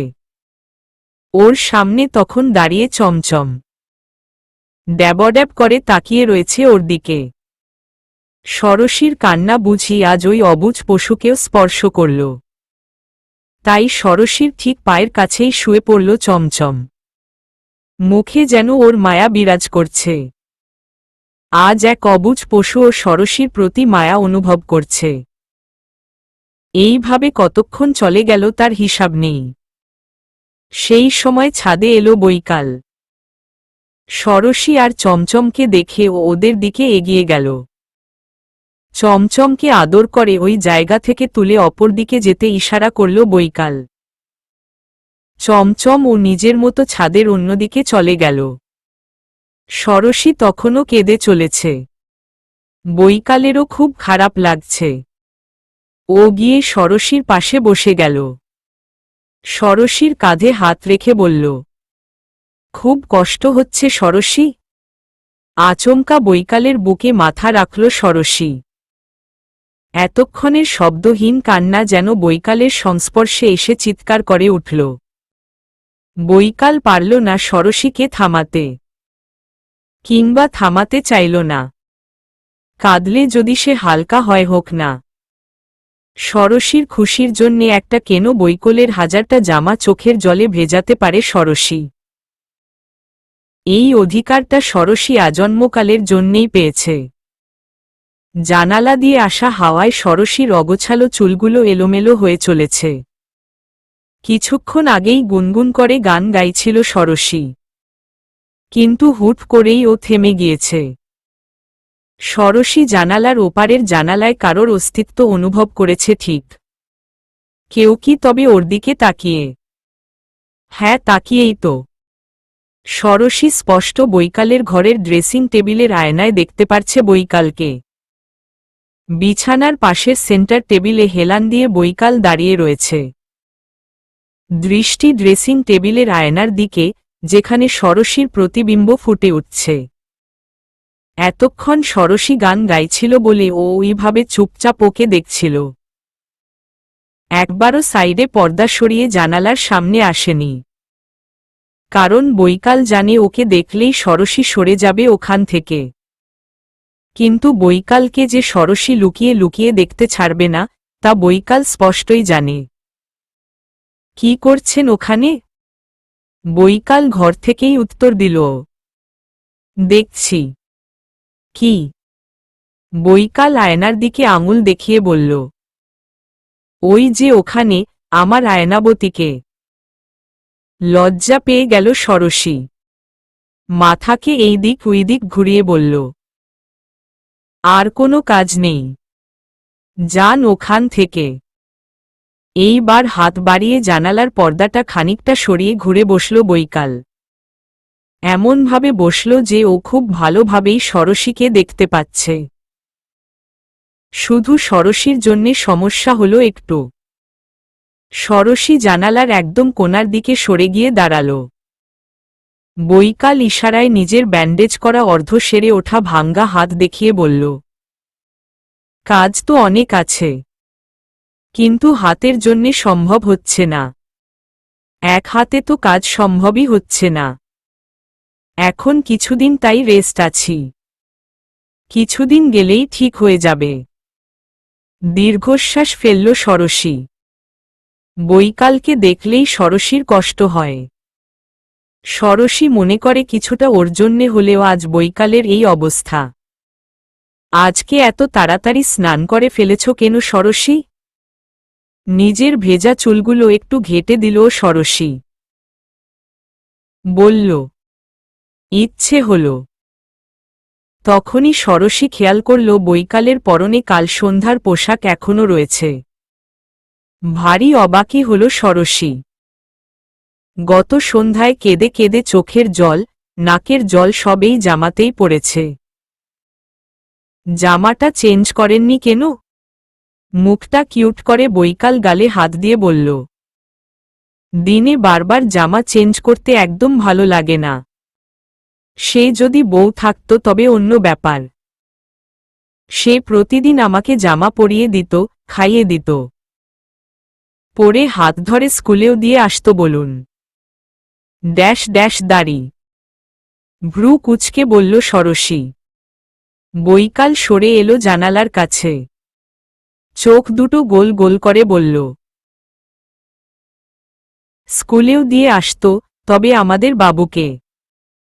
মাঝে মাঝে আমিও দিয়ে আসতাম অবশ্য।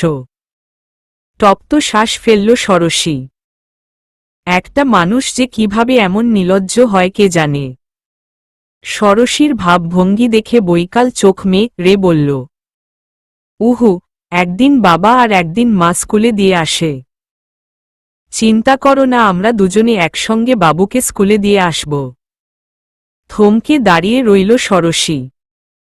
ওইদিকে রান্নাঘর থেকে অনুরাধা দেবী ষোড়শীকে ডেকে বললেন, তাড়াতাড়ি যেন ষোড়শী তৈরি হয়ে নেয়।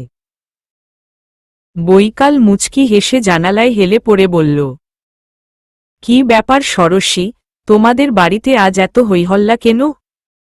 মাকেও দেখলাম তোমাদের বাড়িতে যেতে কোনো অনুষ্ঠান আছে নাকি? কই, আমি তো জানি না। মোহিত এসেছিল ষোড়শীকে নতুন একটা শাড়ি দিতে, যেন আজ ও এখন এটা পরে তৈরি হয়। কিন্তু সেখানে এসে বৈকালের এতক্ষণের কথাগুলো শুনে বলল, আজ বাড়িতে আমাদের আপন মানুষেরা আসবে। ভ্রু কুচকে তাকালো বৈকাল। বলল, আপন মানুষ বলতে? এলেই দেখতে পাবি। ওকে। মুখ ভেঙ্গাল বৈকাল। ইদানিং মোহিত একটু বেশি ম্যাচিওর বিহেভ করছে, যা বৈকাল একদম পছন্দ করছে না। বন্ধুর সামনে আবার কিসের ম্যাচিওরিটি? মোহিত শাড়িটা বিছানায় রেখে ষোড়শীকে তৈরি হতে বলে চলে যাচ্ছিল। পরমুহূর্তে থেমে গিয়ে বৈকালকে বলল, তোকে চিন্তা করতে হবে না, ষোড়শী আর ওর বর অবশ্যই ওর বাবুকে স্কুলে দিয়ে আসবে। মোহিত বেরিয়ে যাচ্ছিল ঘর থেকে। বৈকাল হেসে বলল, লজ্জা করে না বোন আর হবু জিজুর কথা লুকিয়ে লুকিয়ে শুনতে? জিজু হলে অবশ্যই লজ্জা করত। তুই কি আমার জিজু নাকি? জিজু তো আসবে আজ বিকেলে। ভ্রু কুঁচকে তাকালো ষোড়শী। বলল, বিকেলে মানে? আজ তোকে দেখতে আসছে ষোড়শী। ছেলেকে আমি পছন্দ করেছি। বাড়ির কেউ এই বিষয়ে অমত করেনি। বৈকাল কিছু ভাবতে ভাবতে বলল, তোর খারুশ বাপও নয়? না আমার খারুশ বাপ, আর না তোর খারুশ বাপ। মোহিত বেরিয়ে গেল। ষোড়শী শূন্য দৃষ্টিতে তাকিয়ে রইল দরজার পর্দার দিকে। পরমুহূর্তে বৈকালের দিকে তাকিয়ে রইল চুপ করে। যে কেউ এই দৃষ্টি দেখলে বুঝে যাবে ষোড়শী মনে মনে কতটা বিপর্যস্ত হয়েছে কথাটা শুনে। বৈকাল ভাঙ্গা হাতের ব্যান্ডেজের ক্লিপ আটকে বলল, তুমি জানতে আজ তোমাকে দেখতে আসছে? ষোড়শী কয়েক মুহূর্ত বৈকালের ভাব নেওয়া চেহারা দেখে হতাশ হল। খুব ধীরে ধীরে শান্ত কণ্ঠে বলল, আমি যদি এটা জানতাম তাহলে কি কিছুক্ষণ আগে গুনগুন করে গান গাইতাম নাকি? মুখ বাঁকালো বৈকাল। ষোড়শী ভেবে পেল না বৈকালকে দেখে ও হাসবে নাকি বৈকালকে হারানোর কথা ভেবে কাঁদবে। চোখ দুটো ছলছল করে উঠল ষোড়শীর। তুমি কাঁদছ কেন? তোমার তো কষ্ট হবার কথা নয়। কষ্ট তো আমার হবে। তোমার কেন? তুমি তো আর আমাকে ভালোবাসো না। রেগে গেল ষোড়শী। চোখ দিয়ে টুপটাপ করে জল পড়ছে। ভীষণ রেগে জানালার গ্রিল দুটো ধরে বলল, কালকে সারা সন্ধ্যা আপনার বুকে মাথা দিয়ে কাদার পর আজকে আপনার মনে হলো আমি আপনাকে ভালোবাসি না। উজবুক একটা। ষোড়শীর রাগ দেখে ঢোক গিলল বৈকাল। বলল, ভালোবাসি বলছো তাহলে? রাগটা কমে এলো ষোড়শীর। জানালার গ্রিলে আঙুল ঠুকে বলল, হ্যাঁ, ভালোবাসি আপনাকে। আমিও ভালোবাসি, জানি আমি। কিন্তু এই বিয়েটা কিভাবে আটকাবেন? বৈকাল ধীরে সুস্থে মাথার চুলগুলো এলোমেলো করে বলল, চিন্তা নেই। দিন শেষে তুমি আমারই হবে। কে আলাদা করবে আমাদের? আপনি কি পালিয়ে যাবার কথা ভাবছেন? হাসল বৈকাল। অভূতপূর্ব নয়নে তাকালো ষোড়শীর দিকে। হেসে বলল, তোমাকে নিয়ে পালিয়ে যাওয়ার হলে এখন আমি আমার ঘরে দাঁড়িয়ে থাকতাম না। সবার সামনে দিয়ে তোমাকে নিয়ে যাবার মতো ক্ষমতা আমার আছে। কিন্তু এই ক্ষমতা আমাদের পরিবারের জন্যে ভালো হবে না। আমরা না হয় বাবা মায়ের হাতে পায়ে ধরে হলেও রাজি করাবো তাদের। হয়তো সবার কাছে আমরা জেদি হব, কিন্তু আমাদের দুজনের শেষ পর্যন্ত টিকে থাকতেই হবে। দেখবে তুমি আমার হবে। সান্ত্বনা দিচ্ছেন আপনি? সান্ত্বনা দেব তোমাকে। ঘাড়ে আমার একটাই মাথা। তবে আমি বিশ্বাস করি, প্রকৃতির কাছে আমরা যদি খুব করে কিছু চাই, প্রকৃতি কোনো দিন ফেরায় না। আর আমি প্রকৃতির কাছে স্নিগ্ধ মনে একমাত্র তোমাকেই চেয়েছি। আমি জানি প্রকৃতি আমাকে নিরাশ করবে না। তাচ্ছিল্য করে হাসল ষোড়শী। বলল, আমার ভাগ্য খুব খারাপ বৈকাল।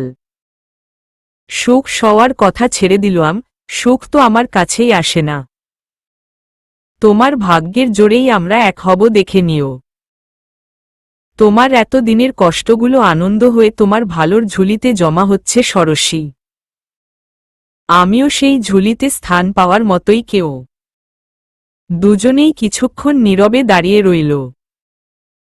বৈকাল ষোড়শীকে তৈরি হতে বললে ষোড়শী চলে যাচ্ছিল।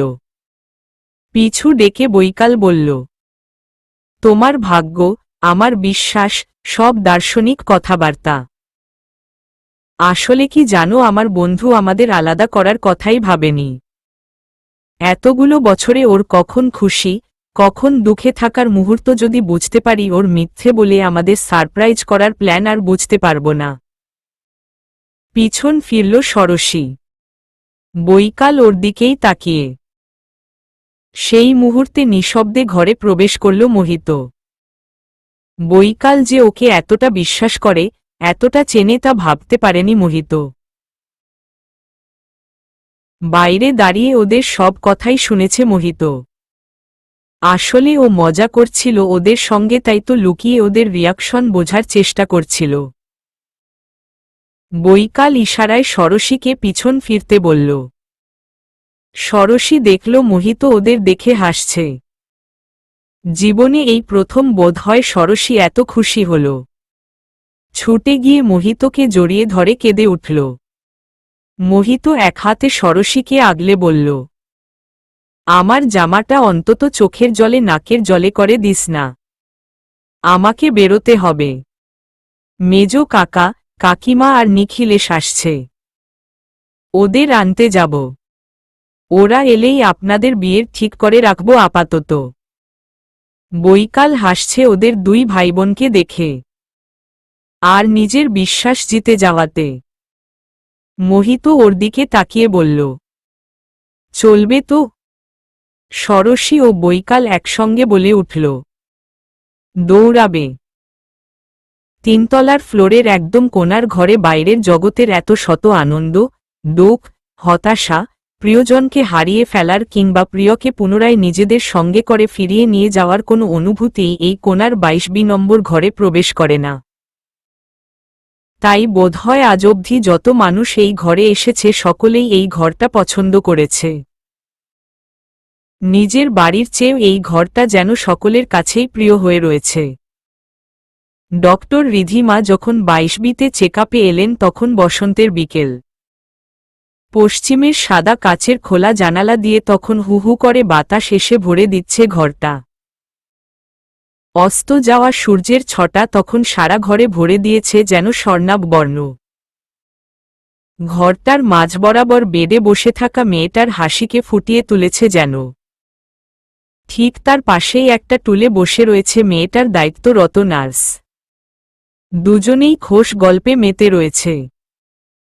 ডক্টর রিধিমা যখনই ভিতরে গেলেন দুজনেরই দৃষ্টি পড়ল তার দিকে। নার্সটি উঠে দাঁড়ালেন। বেডে বসে থাকা মেয়েটি হাতে থাকা অ্যালবামটি থেকে দৃষ্টি সরিয়ে মিষ্টি হাসল। আজ কেমন বোধ করছো ষোড়শী? ভালো ডক্টর। ডক্টর রিধিমা বেডের পাশে থাকা টুলে গিয়ে বসলেন।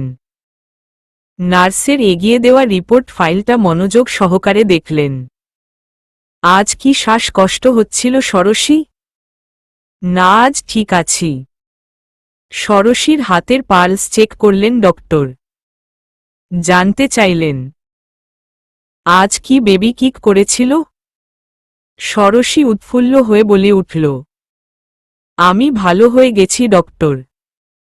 আজকে বেবি কিক করেছে কিন্তু আমার শ্বাসকষ্ট হয়নি। আমাকে ছেড়ে দিন। আজকে বৈকাল এলেই আমি বাড়ি যাব। তবে আমার আর এখানে ভালো লাগছে না। হাসলেন ডক্টর রিধিমা। পাশের টেবিল থেকে জলের গ্লাসটা ষোড়শীর দিকে এগিয়ে দিয়ে বললেন, কে বলেছে তুমি অসুস্থ? তুমি খুব শিগগির সুস্থ হয়ে যাবে। 2 মাস তো তুমি হসপিটালে কাটিয়ে ফেললে। আর মাত্র কটা দিন, তারপর তোমার বাবুকে নিয়ে বাড়ি যাবে। আর কয়দিন বাকি ডক্টর? এই তো আর কয়েকটা দিন। তোমার যা সমস্যা হচ্ছে সব কিন্তু জানাবে আমাকে। কিছু লুকাবে না, কেমন? আচ্ছা। ডক্টর রিধিমা তাকালেন নার্সের দিকে। আজকে ওনার হাসবেন্ড এলে আমার সঙ্গে অবশ্যই দেখা করতে বলবেন। উনি অবশ্য রোজই দেখা করেন, কিন্তু তাও জানিয়ে রাখলাম। ওকে ডক্টর। ষোড়শীর হাতের অ্যালবামের দিকে ইশারা করলেন ডক্টর রিধিমা। বললেন, কি করছিলে তোমরা দুজন? অ্যালবাম দেখছিল নাকি? প্রফুল্ল চিত্তে ষোড়শী নিজের হাতের অ্যালবামটা এগিয়ে দিল। ষোড়শীর বিয়ের অ্যালবাম। ডক্টর রিধিমা খুব আগ্রহ নিয়ে দেখছেন অ্যালবামটা। আমার হাসব্যান্ডকে দেখুন, ধুতি পাঞ্জাবি পরে কেমন লাগছে না ওকে? পুরো উজবুক।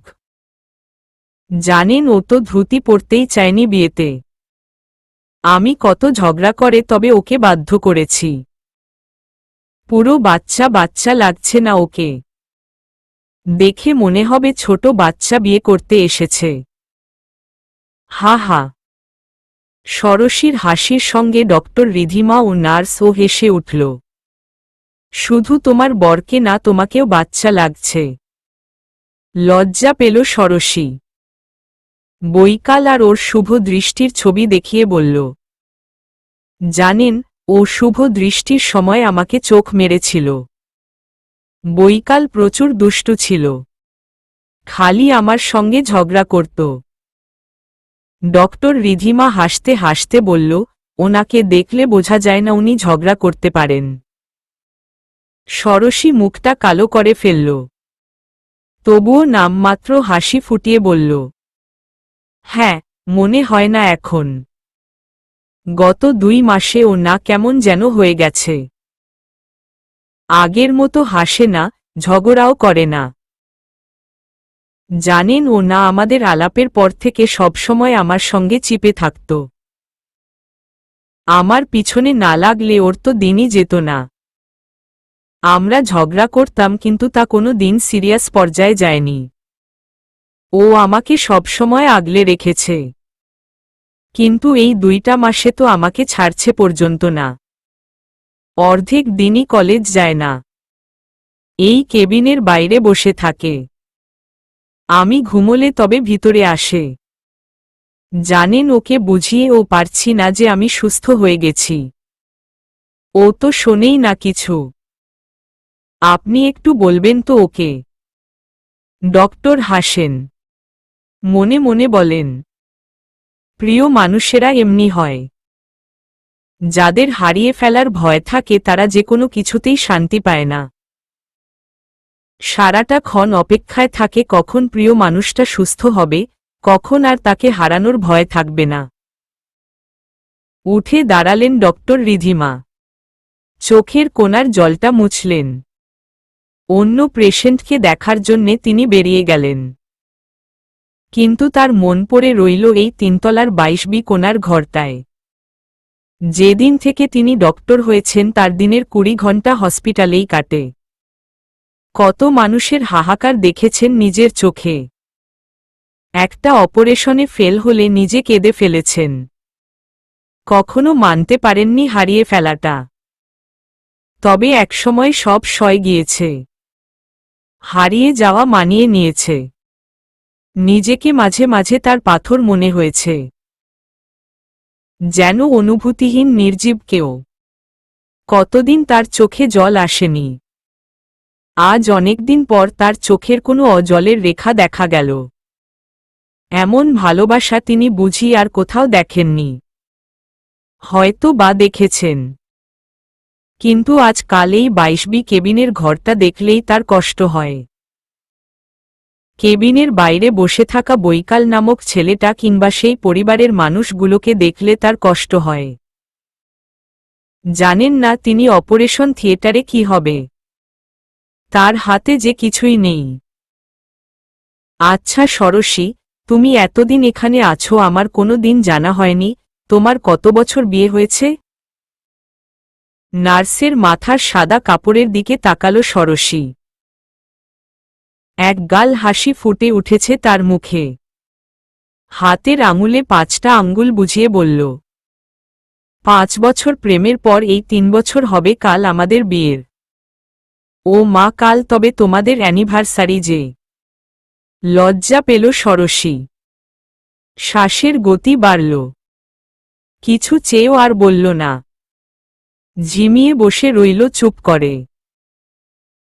শুধু চোখের সামনে ভেসে উঠল সেই দিনটা, ওর আর বৈকালের স্মৃতিমাখা 3 বছর আগে ওদের বিয়ের প্রথম রাতের দিনটা। রাত তখন 1:45 মতো। বাড়ির সবাই রিসেপশন শেষে যে যার মতো শুয়ে পড়েছে। বৈকাল তখনও বাগানে কিছু বন্ধুর সঙ্গে গল্পে মেতে রয়েছে। আর ষোড়শী। মিনিট 5 পর বৈকাল ঘরে ঢুকতেই অবাক। পুরো ঘর ফাঁকা, কেউ নেই।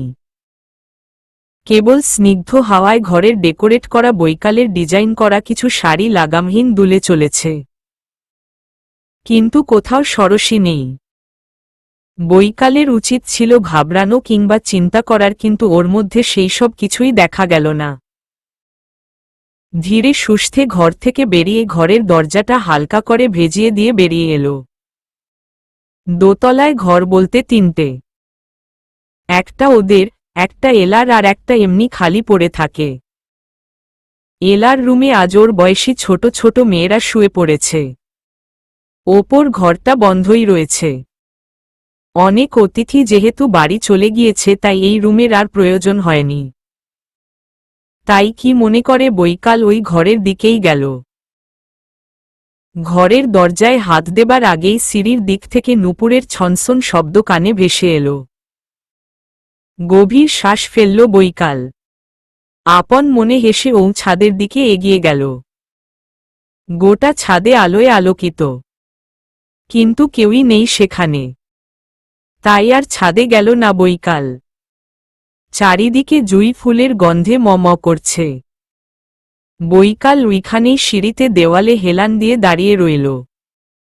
মুখে হাসি ফুটে রয়েছে এখনো বৈকালের। কানে ভেসে আসছে হাতের নানান চুড়ি কঙ্কনের শব্দ। ছাদের দরজায় ওপারের দেওয়ালে দাঁড়িয়ে থাকা কারোর ছায়া তখন সিঁড়ি ঘরের দিকেই পড়ছে। তাই হয়তো লুকিয়ে থাকা মানবী এখনো বোঝেনি সেই মানবীর একমাত্র মানব তাকে ধরে ফেলেছে। বেশ কিছুক্ষণ হয়ে গেলেও কারোর কোনো হুঁশ রইল না। দুজনে একইভাবে দাঁড়িয়ে, একজন দেওয়ালের আড়ালে লুকিয়ে, আর অপরজন তার হৃদয়ের চোরকে দেখতে পেয়েও চুপ করে রইল। একসময় বৈকাল পুনরায় এগিয়ে গেল ছাদের দিকে। সেই শব্দ পেয়ে দেওয়ালের আড়ালে লুকিয়ে থাকা ষোড়শী আরও যেন জর্জর হয়ে গেল। বৈকালের দৃষ্টি পড়ল ষোড়শীর পায়ের দিকে, লাল আলতা পরা পায়ের দিকে। বৈকাল ছাদে পা দেওয়া মাত্রই ষোড়শী পায়ের দিকের শাড়িটা 2 হাতে ধরে সামনের দিকে ছুটল। ততক্ষণে বৈকালের দৃষ্টি এসে মিলেছে ষোড়শীর প্রাণে। রিসেপশনের পরে ও আবারও শাড়ি চেঞ্জ করেছে। পরনে তার লাল আঁচল আর দুধে আলতা রঙের কুচির জামদানি শাড়ি আটপৌড়ে করে পরা, যার কিছু মাত্র আঁচল পরিপাটি করে ছেড়ে রাখা। বৈকাল সেই আঁচল ধরে ফেলল। আচমকা শাড়িতে টান পোড়ায় থমকে দাঁড়িয়ে গেল ষোড়শী। ধরা পড়ে যাওয়ার ভয়ে 2 হাতে মুখ ঢাকল ষোড়শী। এক পর্যায়ে পিছন থেকে ওকে জড়িয়ে ধরল বৈকাল। শীতের শেষ আর বসন্তের শুরুর মুহূর্তটা তখন ঠান্ডাও রয়েছে। বৈকালের ঠান্ডা হাত ষোড়শীকে নিজের সঙ্গে আষ্টেপৃষ্ঠে জড়িয়ে নিতেই কম্পন সৃষ্টি হল ষোড়শীর মধ্যে। কি করতে চাইছেন লাইব্রেরি ম্যাডাম? আজ কি পালানোর দিন নাকি? আজ তো কাছে আসার দিন। লজ্জার স্রোতে যেন ভেসে গেল ষোড়শী। চোখ থেকে হাত সরিয়ে চেপে ধরল বৈকালের হাত। বৈকাল হাত আলগা করে ষোড়শীকে নিজের দিকে ঘুরিয়ে জড়িয়ে ধরতে চেয়েছিল, কিন্তু ষোড়শীকে দেখে ওখানেই থমকে গেল। সিঁথি ভর্তি সিঁদুরে রাঙানো ষোড়শীর সিঁথি, যা অসম্ভব সুন্দর করে তুলেছে ষোড়শীকে। ষোড়শী তখনও মাথা নত করে দাঁড়িয়ে রয়েছে। বৈকাল নিজের ওষ্ঠ ষোড়শীর কপালে স্পর্শ করা মাত্র ষোড়শী মাথা তুলল। পরমুহূর্তে লজ্জায় বৈকালের বুকে ধাক্কা দিয়ে বলল, ইস, আপনি না। 2 পা পিছিয়ে গেল বৈকাল। ষোড়শী ছুটে সামনে নিজের বাবার বাড়ির ছাদের রেলিংয়ের সাইডের ফাঁক দিয়ে ছুটে গেল। বৈকাল সেই দিকে তাকিয়ে হেসে নিজের চুলগুলোকে এলোমেলো করে বলল, আজ যদি একবার তোমাকে ধরতে পারি, ছাড়ব না কিছুতেই। বৈকাল নিজেও ষোড়শীর যাওয়ার দিকে কেবলই এগোতে গেল। হুট করেই দেখল ষোড়শী নিজেই ছুটে আসছে। কতকটা কিংকর্তব্যপূর্ণ হয়ে দাঁড়িয়ে রইল বৈকাল। পরমুহূর্তে দেখল চমচম ছুটে এসেছে ষড়শীর পিছন পিছন। বৈকাল মাথায় হাত দিয়ে দাঁড়িয়ে পড়ল। দুটো ছাদের মাঝ বরাবর পিলারের মধ্যেও দুই ছাদ ভালো করেই এক ছাদের লোক দেখতে পায়, কিন্তু চমচম ছিল ওই ছাদে রেলিংয়ের ঠিক নিচে। তাই চমচম বৈকাল কিংবা ষড়শী কারোরই দৃষ্টি গোচর হয়নি। চমচম কতকটা ঝিমিয়ে শুয়েছিল, কিন্তু ষড়শী না দেখেই ওর সামনে গিয়ে উপস্থিত হওয়া মাত্র চমচম উঠে দাঁড়িয়ে পড়েছে। অমনি ষড়শী ভয়েই ছুটেছে, যার ফলে চমচম নিজের ষড়শীকে ধাওয়া করেছে। বৈকাল চোখ পিটপিট করে খানিকক্ষণ ছাদটা পর্যবেক্ষণ করল। ষড়শী হাত দুখানা শূন্যে তুলে ছুটে চলেছে ছাদকে গোল গোল করে, আর তার ঠিক পিছনেই চমচম ঘেউ ঘেউ করে ছুটে চলেছে। এই আপনি কি করছেন? বাঁচান আমাকে! চমচম আজ আমাকে মার্ডার করে দেবে। ষড়শীর কথার উল্টো পিঠে বৈকাল কিছু বলবে কি, তার আগেই চমচম দ্বিগুণ স্বরে ঘেউ ঘেউ করে উঠল। এক পর্যায়ে বৈকাল ছুটল চমচমের পিছনে, কিন্তু চমচম আর ষড়শীর ছোটার তালের সঙ্গে বৈকাল ঠিকমতো খাপ খাওয়াতে পারল না। ভাগ্যিস ছাদের শব্দগুলো তেমন একটা নিচে যায় না, না হলে আজ বৈকালের ইজ্জতের তুষ্টি পুজো হয়ে যেত। কতক্ষণ এইভাবে ছোটাছুটি হলো কে জানে। তবে এক পর্যায়ে বৈকাল উল্টো দিকে ঘুরে দাঁড়িয়ে পড়ল। সেই মুহূর্তে ষড়শী এসে ধাক্কা খেল বৈকালের বুকে। ষড়শী তখন হাঁপাচ্ছে, বৈকালের নিজেরও সেই অবস্থা তখন। কিন্তু চমচম তখনও ফুল এনার্জির সঙ্গে ছুটে আসছে ষড়শীর দিকে।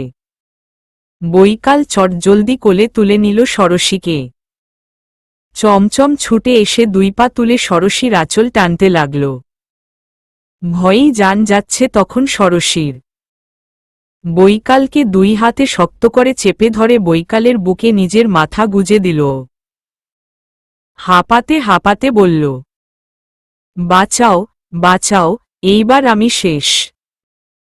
তাড়াতাড়ি পালানো না, চমচম খেপে গেছে তো। চোখ মারল বৈকাল। নিজের হাত একটু আলগা করে বলল, ঠিকই তো আছে। দাঁড়া চমচম একে নামিয়ে। বাকিটা বলতে হলো না। তার আগেই বৈকালকে আরো শক্ত করে ধরল ষড়শী। আর কোনো দিন পালাবে? এইবারটা বাঁচিয়ে দিন, জীবনে কোনো দিন আপনার কাছ থেকে পালাবো না। ষড়শীকে ওইভাবে কোলে নিয়ে মাথা তুলে হা হা করে প্রাণবন্তভাবে হেসে উঠল বৈকাল। চমচম নিজেও প্রভু ভক্ত হয়ে বৈকালের পায়ের সামনে বসে রইল। হা হা হা হা! এ কি ষড়শী, তুমি একা একা হাসছ কেন এভাবে? নার্সের দিকে তাকালো ষড়শী। হাসতে হাসতে বলল, জানেন আমাদের বাসর রাত্রে আমরা কুকুরের তাড়া খেয়েছিলাম। কি? হ্যাঁ, সেই দিনকে আসলে। হুট করে কারোর কাশির শব্দে থেমে গেল ষড়শী। সামনে বৈকাল দাঁড়িয়ে, পরনে সাদা শার্টটা ইন করে পরা। এই মাত্র এলো। কেবিনের দরজা খুলতে ষড়শীর হাসি মুখ দেখে ওইখানেই দাঁড়িয়ে ছিল বৈকাল। আপনি এখন আসুন, আমি আছি। ষড়শী মুচকি হেসে বলল, আপনাকে পড়ে একদিন সেই গল্প বলবো। টাটা। নার্স হেসে বেরিয়ে গেল। ষড়শী হাত বাড়িয়ে নিজের কাছে ডাকল বৈকালকে। বৈকাল গিয়ে ষড়শীর পাশে বসতেই ষড়শী বৈকালের বুকে মাথা রাখল। বৈকাল নিজেও ষড়শীকে আগলে নিল। কি প্রফেসর, আজকে কলেজ গিয়েছিলে? হহু। ক্লাস নিয়েছ? হুহু। বৈকালের মিথ্যে শুনে হাত মুঠো করে বৈকালের বুকে মারল ষড়শী। আমাকে আর মিথ্যে বলতে হবে না। আমি চাই না তুমি আমার জন্যে কলেজ বন্ধ করো। স্টুডেন্টদের কতটা ক্ষতি হচ্ছে বলতো। সামনেই ওদের সেমেস্টার এক্সাম রয়েছে। নিজের ফোনে ক্লাস গ্রুপগুলো দেখেছ? SMS-এ ভর্তি। দীর্ঘশ্বাস ফেলে বৈকাল বলে, জবটা ছেড়ে দেব তবে আমি এখন ক্লাস নিতে পারবো না। ষোড়শী রেগে গেল, চোখ বার করে বলল, জব ছাড়ার নাম নেবে না একদম। মানুষ কাজ পায় না আর উনি পেয়েও ছেড়ে দেবে। এমন উত্তেজিত হতে হবে না। এবার একটু রেস্ট করো। আজ ভালো আছো বলে তোমাকে বেশি বকতে হবে না, রেস্ট নাও। রেস্ট নেব। তার আগে বলো আমার কি এমন হয়েছে? তুমি সবসময় আমাকে নিয়ে এত অস্থির থাকো কেন? বৈকাল এতক্ষণ ষোড়শীকে দেখছিল। সেই মুহূর্তে দৃষ্টি সরিয়ে নিল। বেশ, বলতে হবে না আমার কি হয়েছে। আমি আর জানতেও চাইব না। কিন্তু কাল থেকে তোমাকে কলেজে যেতেই হবে। আর তুমি যাবে। আমি দিব্যি দিচ্ছি না। কিন্তু আমার কথা তোমার জীবনে যদি অল্প হলেও দাম থাকে তবে যেও। না হলে যেও না। জোর করব না। অবশেষে হার মানল বৈকাল। গভীর শ্বাস ফেলে বলল, যাব কাল থেকে। সব ক্লাস নেব। দেখি আমাকে ছাড়ো। আমি একটু ডক্টরের সঙ্গে দেখা করে আসি। মুচকি হাসল ষোড়শী। বৈকাল চলে আসছিল। সেই মুহূর্তে বৈকালের হাত টেনে ধরল ষোড়শী। থমকে দাঁড়াল বৈকাল। আগের মতো হবে বৈকাল। আমি তোমাকে এইভাবে মেনে নিতে পারছি না। মনে হচ্ছে ধীরে ধীরে আমি মরে যাচ্ছি। ষোড়শী। বৈকাল পিছনে ফিরল। বেশ শক্ত করে নিজের সঙ্গে ষোড়শীকে জড়িয়ে ধরল বৈকাল। বুকের মধ্যে থাকা তীব্র হাহাকার বেরিয়ে আসতে চাইছে। কিন্তু নিজেকে শক্ত করল বৈকাল। ও পারে না ভেঙে পড়তে।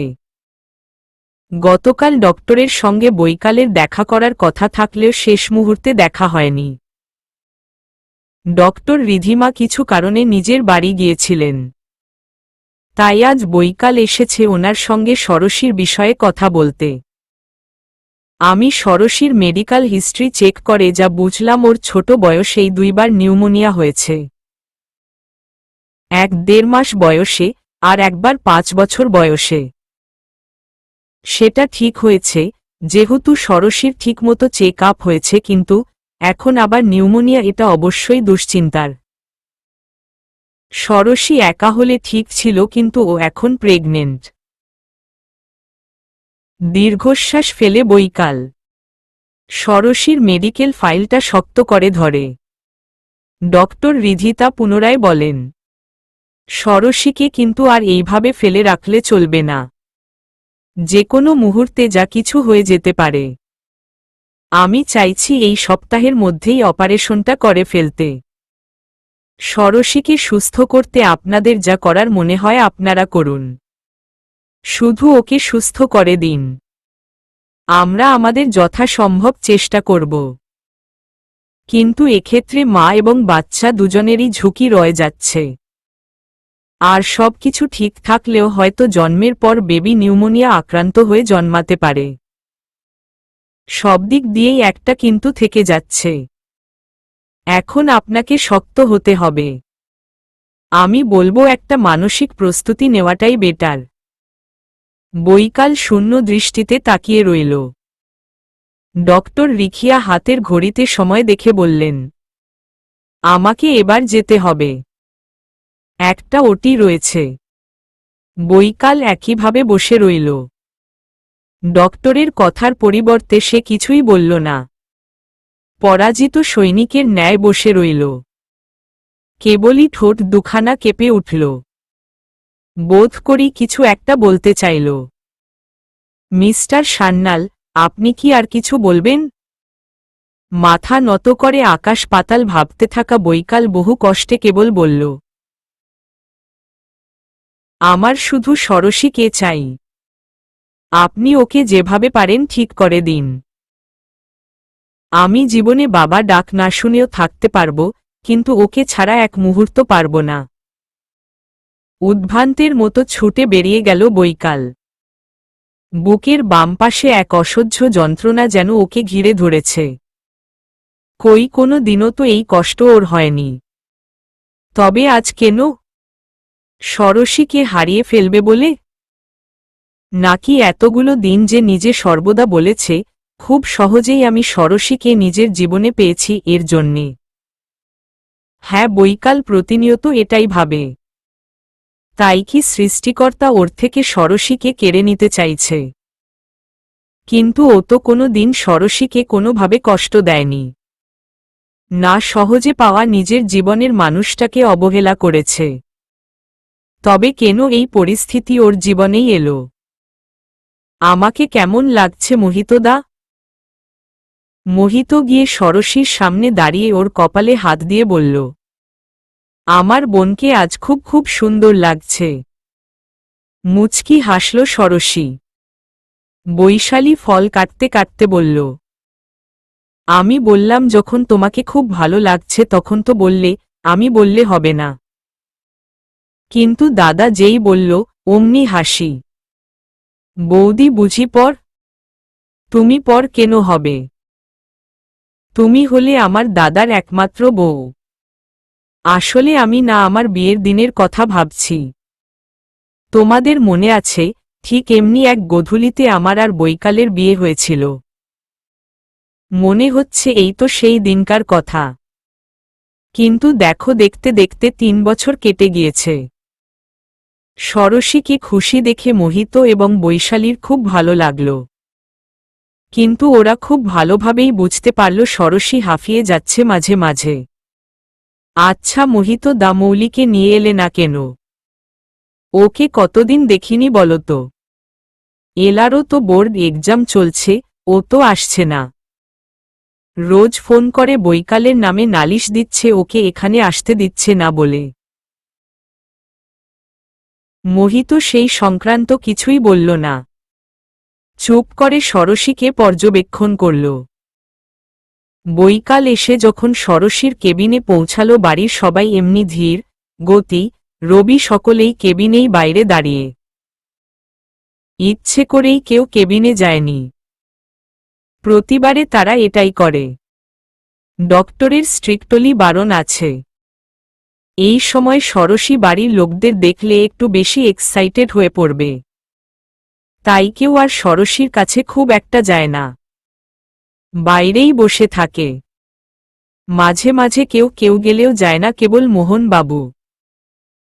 3টে বছরে তিনি নিজের ভ্রান্ত ধারণা থেকে বেরিয়ে এলেও ষোড়শীকে কোনো দিনই বলে উঠতে পারেননি। কিন্তু যখন বলার সময় এলো তখনই এই বিপদ এলো। তিনি এখন চেয়েও পারছেন না ষোড়শীর কাছে যেতে। তিনি জানেন ষোড়শী এতে উত্তেজিত হবে। তিনি চান না তার মেয়ের কোনো ক্ষতি হোক। কল্যাণবাবু মোহিতের 4 বছরের মেয়ে মৌলিকে নিয়ে বসেছিলেন। বৈকালকে দেখে উঠে দাঁড়াল। কি বলল ডক্টর? উত্তর দিল না বৈকাল। ধীর পায়ে কেবিনের দরজার সামনে গিয়ে দাঁড়াল। ষোড়শী তখন বেডে বসে রয়েছে। মুখে এখনো মিষ্টি হাসি বিদ্যমান। বোধহয় ওদের বিয়ের দিনটা ওর চোখে ভাসছে। দক্ষিণের জানালা দিয়ে আসা হাওয়ায় ষোড়শীর চুলগুলো এলোমেলো হয়ে রয়েছে। শুকনো মুখটাও কেমন যেন উজ্জ্বল হয়ে রয়েছে। আজকে আর ষোড়শী হসপিটালের ড্রেস নয়, পরনে ওর বৈকালের হাতের তৈরি ফেব্রিকে পদ্মফুল আঁকা শাড়ি।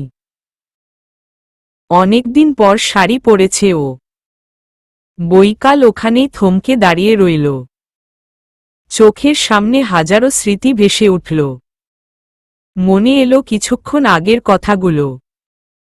নিজেকে আরও ধরে রাখতে পারল না। চোখ দুটো ভিজে উঠল। সেই মুহূর্তে মোহিত বাইরে আসছিল। বৈকালকে দাঁড়িয়ে থাকতে দেখে মোহিত ওর হাত টেনে ভিতরে আনতেই দরজার মুখেই 2 হাতে মুখ চেপে বসে পড়ল বৈকাল। ক্রমাগত নিঃশ্বাস নিল। চোখ দিয়ে টপটপ করে জল পড়ছে ওর। বৈকালের অবস্থা দেখে থমকে দাঁড়িয়ে রইল মোহিত। ষোড়শী মুখের হাসি আস্তে আস্তে উধাও হল। বৈকালকে ওভাবে দেখে বুকটা কেঁপে উঠল ওর। কি করছো কি তুমি? কি হয়েছে বৈকাল? তুমি কি কাঁদছ? সাড়া দিল না বৈকাল। চট জলদি চোখ দুটো মুছে সিরিয়াস মুখে ষোড়শীর কাছে গেল। আমার কি হবে? কিছু হয়নি আমার। মোহিত আর ওখানে দাঁড়ালো না, বৈশালীকে নিয়ে বেরিয়ে এলো। ষোড়শী একবার সেই দিকে তাকিয়ে বৈকালকে বলল, তবে কাঁদছিলে কেন? কোথায়? ভুল দেখেছ। অবিশ্বাস্য দৃষ্টিতে ষোড়শী তাকিয়ে রইল। হাসার চেষ্টা করল বৈকাল, তবে মুখে ছেয়ে থাকা হতাশাকে চাপা দিতে সে ব্যর্থ হল। সন্দেহের চোখে তাকাল ষোড়শী। বৈকালের জামার হাতার কিছুমাত্র অংশ টেনে ধরে বলল, কেমন লাগছে আমাকে? আঁচলের কিছুমাত্র অংশ ষোড়শীর মাথায় দিল বৈকাল। মুগ্ধ দৃষ্টিতে তাকিয়ে রইল। সুন্দর, অসম্ভব রকমের সুন্দর। মুখ গোমরা করল ষোড়শী। ও ভাবেনি বৈকাল এটা বলবে। বৈকাল তো সরাসরি উত্তর দেবার মানুষ না। ষোড়শীর কাছে বৈকাল কেবলই তেরা লোক, যে তেরা তেরা কথা ছাড়া আর কিছু বলতে পারে না। সুতরাং আশাহত হল ষোড়শী। বৈকাল দিন দিন কেমন যেন পরিবর্তন হয়ে যাচ্ছে। এই বৈকালকে ও চায় না। আচ্ছা তোমার কি চাই, মেয়ে না ছেলে? ষোড়শীর দিকেই তাকিয়েছিল বৈকাল। হঠাৎই প্রশ্ন শুনে আবারও কানের মধ্যে ভেসে উঠল কিছুক্ষণ আগের সেই কথাগুলো। কি হলো বললে না? ষোড়শীকে জড়িয়ে ধরল বৈকাল। দক্ষিণের জানালার অস্তমান সূর্যের দিকে তাকিয়ে বলল, আমার শুধু তোমাকে প্রয়োজন। ধুর, আমি কি বলি আর তুমি কি বলো? আমার বেশ যমজ বাবু হতো, একটা ছেলে আর একটা মেয়ে। ইস কি ভালো হতো। বৈকাল আরো শক্ত করে জড়িয়ে ধরল ষোড়শীকে। আরে কি করছো? মেরে ফেলার ইচ্ছে আছে নাকি আমাকে? তারপর আমার সতীন আনবে, তাই না? বৈকাল ছেড়ে দিল ষোড়শীকে। ছলছল দৃষ্টিতে তাকালো ওর দিকে। ষোড়শী অবাক হয়ে দেখল বৈকালকে। পরমুহূর্তে নিজের হাত দুটো বাড়িয়ে দিল বৈকালকে। পাগল নাকি? ভাবলে কি করে আমি তোমাকে ছেড়ে দেব এত তাড়াতাড়ি? এতদিন তোমাকে একা জ্বালিয়েছি, কদিনের মধ্যে আমি আর আমাদের বাবু দুজনে মিলে তোমাকে জ্বালাব। তৈরি থাকবে? আমি তৈরি আছি। তুমি শুধু নিজের কথা রেখো। রাখব। ১.৫ বছর পর। সবে মাত্র সকাল ৬টা। শীতের সকাল, তাই কুয়াশাও রয়েছে। মোহনবাবু বাগানে ফুল গাছের আগাছাগুলো পরিষ্কার করছেন। তার পাশের বসে রয়েছেন কল্যাণবাবু। তার পাশের রোয়াকে বসে রয়েছে বিহান। প্রতিদিন সকাল সকাল সে তার দাদুদের সঙ্গে বাগানে চলে আসে। আজও তার ব্যতিক্রম নেই। কিছুক্ষণ পরেই কল্যাণবাবু বাড়ির বাইরে গেলেন খবরের কাগজ এসেছে কিনা দেখতে। বিহান তখনও সেখানেই বসে। মোহনবাবু কাজ করতে করতে টুকটাক তার সঙ্গে কথা বলছে। হঠাৎই জলের আওয়াজ পেতেই মোহনবাবু পিছনে ফিরে দেখেন বিহান কখন উঠে গিয়ে পদ্মফুলের গামলাগুলোতে থাকা জল ঘাটতে ব্যস্ত। দাদু ভাই, তুমি এটা কি করছো? খিল খিল করে হাসল বিহান। মোহনবাবু বাড়ির ভিতরে হাঁক দিয়ে ডাকলেন, ষোড়শী দেখে যা তোর ছেলে কি করেছে। হন্তদন্ত হয়ে ছুটে এলো ষোড়শী। কি করেছে বাবা? এই দেখ সকাল সকাল জল ঘাটছে। মাকে দেখে ছুটে গিয়ে জড়িয়ে ধরল বিহান। তুমি কি করছিলে এটা? বিহান আধো আধো স্বরে বলল, খেলছি।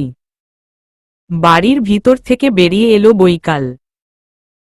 ছেলেকে কোলে নিয়ে বলল, দুটো বিচ্ছু আমাকে জ্বালিয়ে মারল দেখি।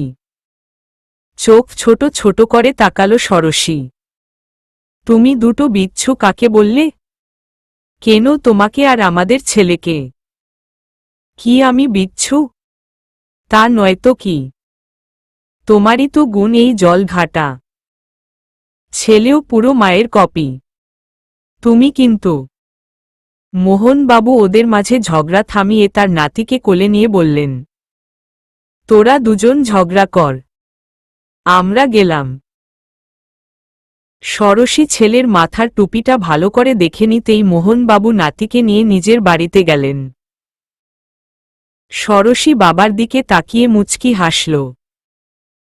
বিহান যেদিন পৃথিবীতে এলো সেই দিন থেকেই ওর জীবনে আনন্দগুলো দ্বিগুণ আকারে ধরা দিয়েছে। এমনকি বাবার ভালোবাসাও সে পেয়ে গেছে। ছেলের মাথার টুপি ঠিক করে দিল। আর নিজে যে ঠান্ডায় দাঁড়িয়ে কাঁপছ সেই দিকে হুঁশ আছে। জানো না তোমার ঠান্ডায় ধাত? খেয়াল হলো ষোড়শীর। বলল, ভুলে গেছি। আসার সময় ছুটে বেরিয়ে এলাম, মাথাতেই ছিল না, আমি চাদর নিতেই ভুলে গেছি। হ্যাঁ, ভুলে তো তুমি যাবেই। এরপর ঠান্ডা লাগাবে। আমাকে টেনশন না দিল হয়। ষোড়শী বৈকালের হাতে মেরে বলল, বলেছিলাম না আমি আর আমার বাবু দুজনে মিলে জ্বালাব? কথা তো রেখেছি, তাই না? বৈকাল আসার আগে হাতে করে চাদর এনেছিল। সেটা ষোড়শীর গায়ে জড়িয়ে দিয়ে বলল, এই কথাটা সারা জীবন রেখো। তোমরাই তো সব। আমাদের ভালোবাসার সংসারে সবাই সবাইকে ছাড়া অচল। হাসল ষোড়শী। নিচু হয়ে পদ্মফুলের গামলা থেকে জল নিয়ে বৈকালের দিকে ছুঁড়ে দিয়ে বলল, ঠিক যেমন আমার পাঞ্জাবি ওয়ালাকে ছাড়া আমি অচল। এটা কি হলো ষোড়শী? ষোড়শী ছুট দিল বাড়ির ভিতরে। পিছনে ছুটল বৈকাল। সমাপ্ত।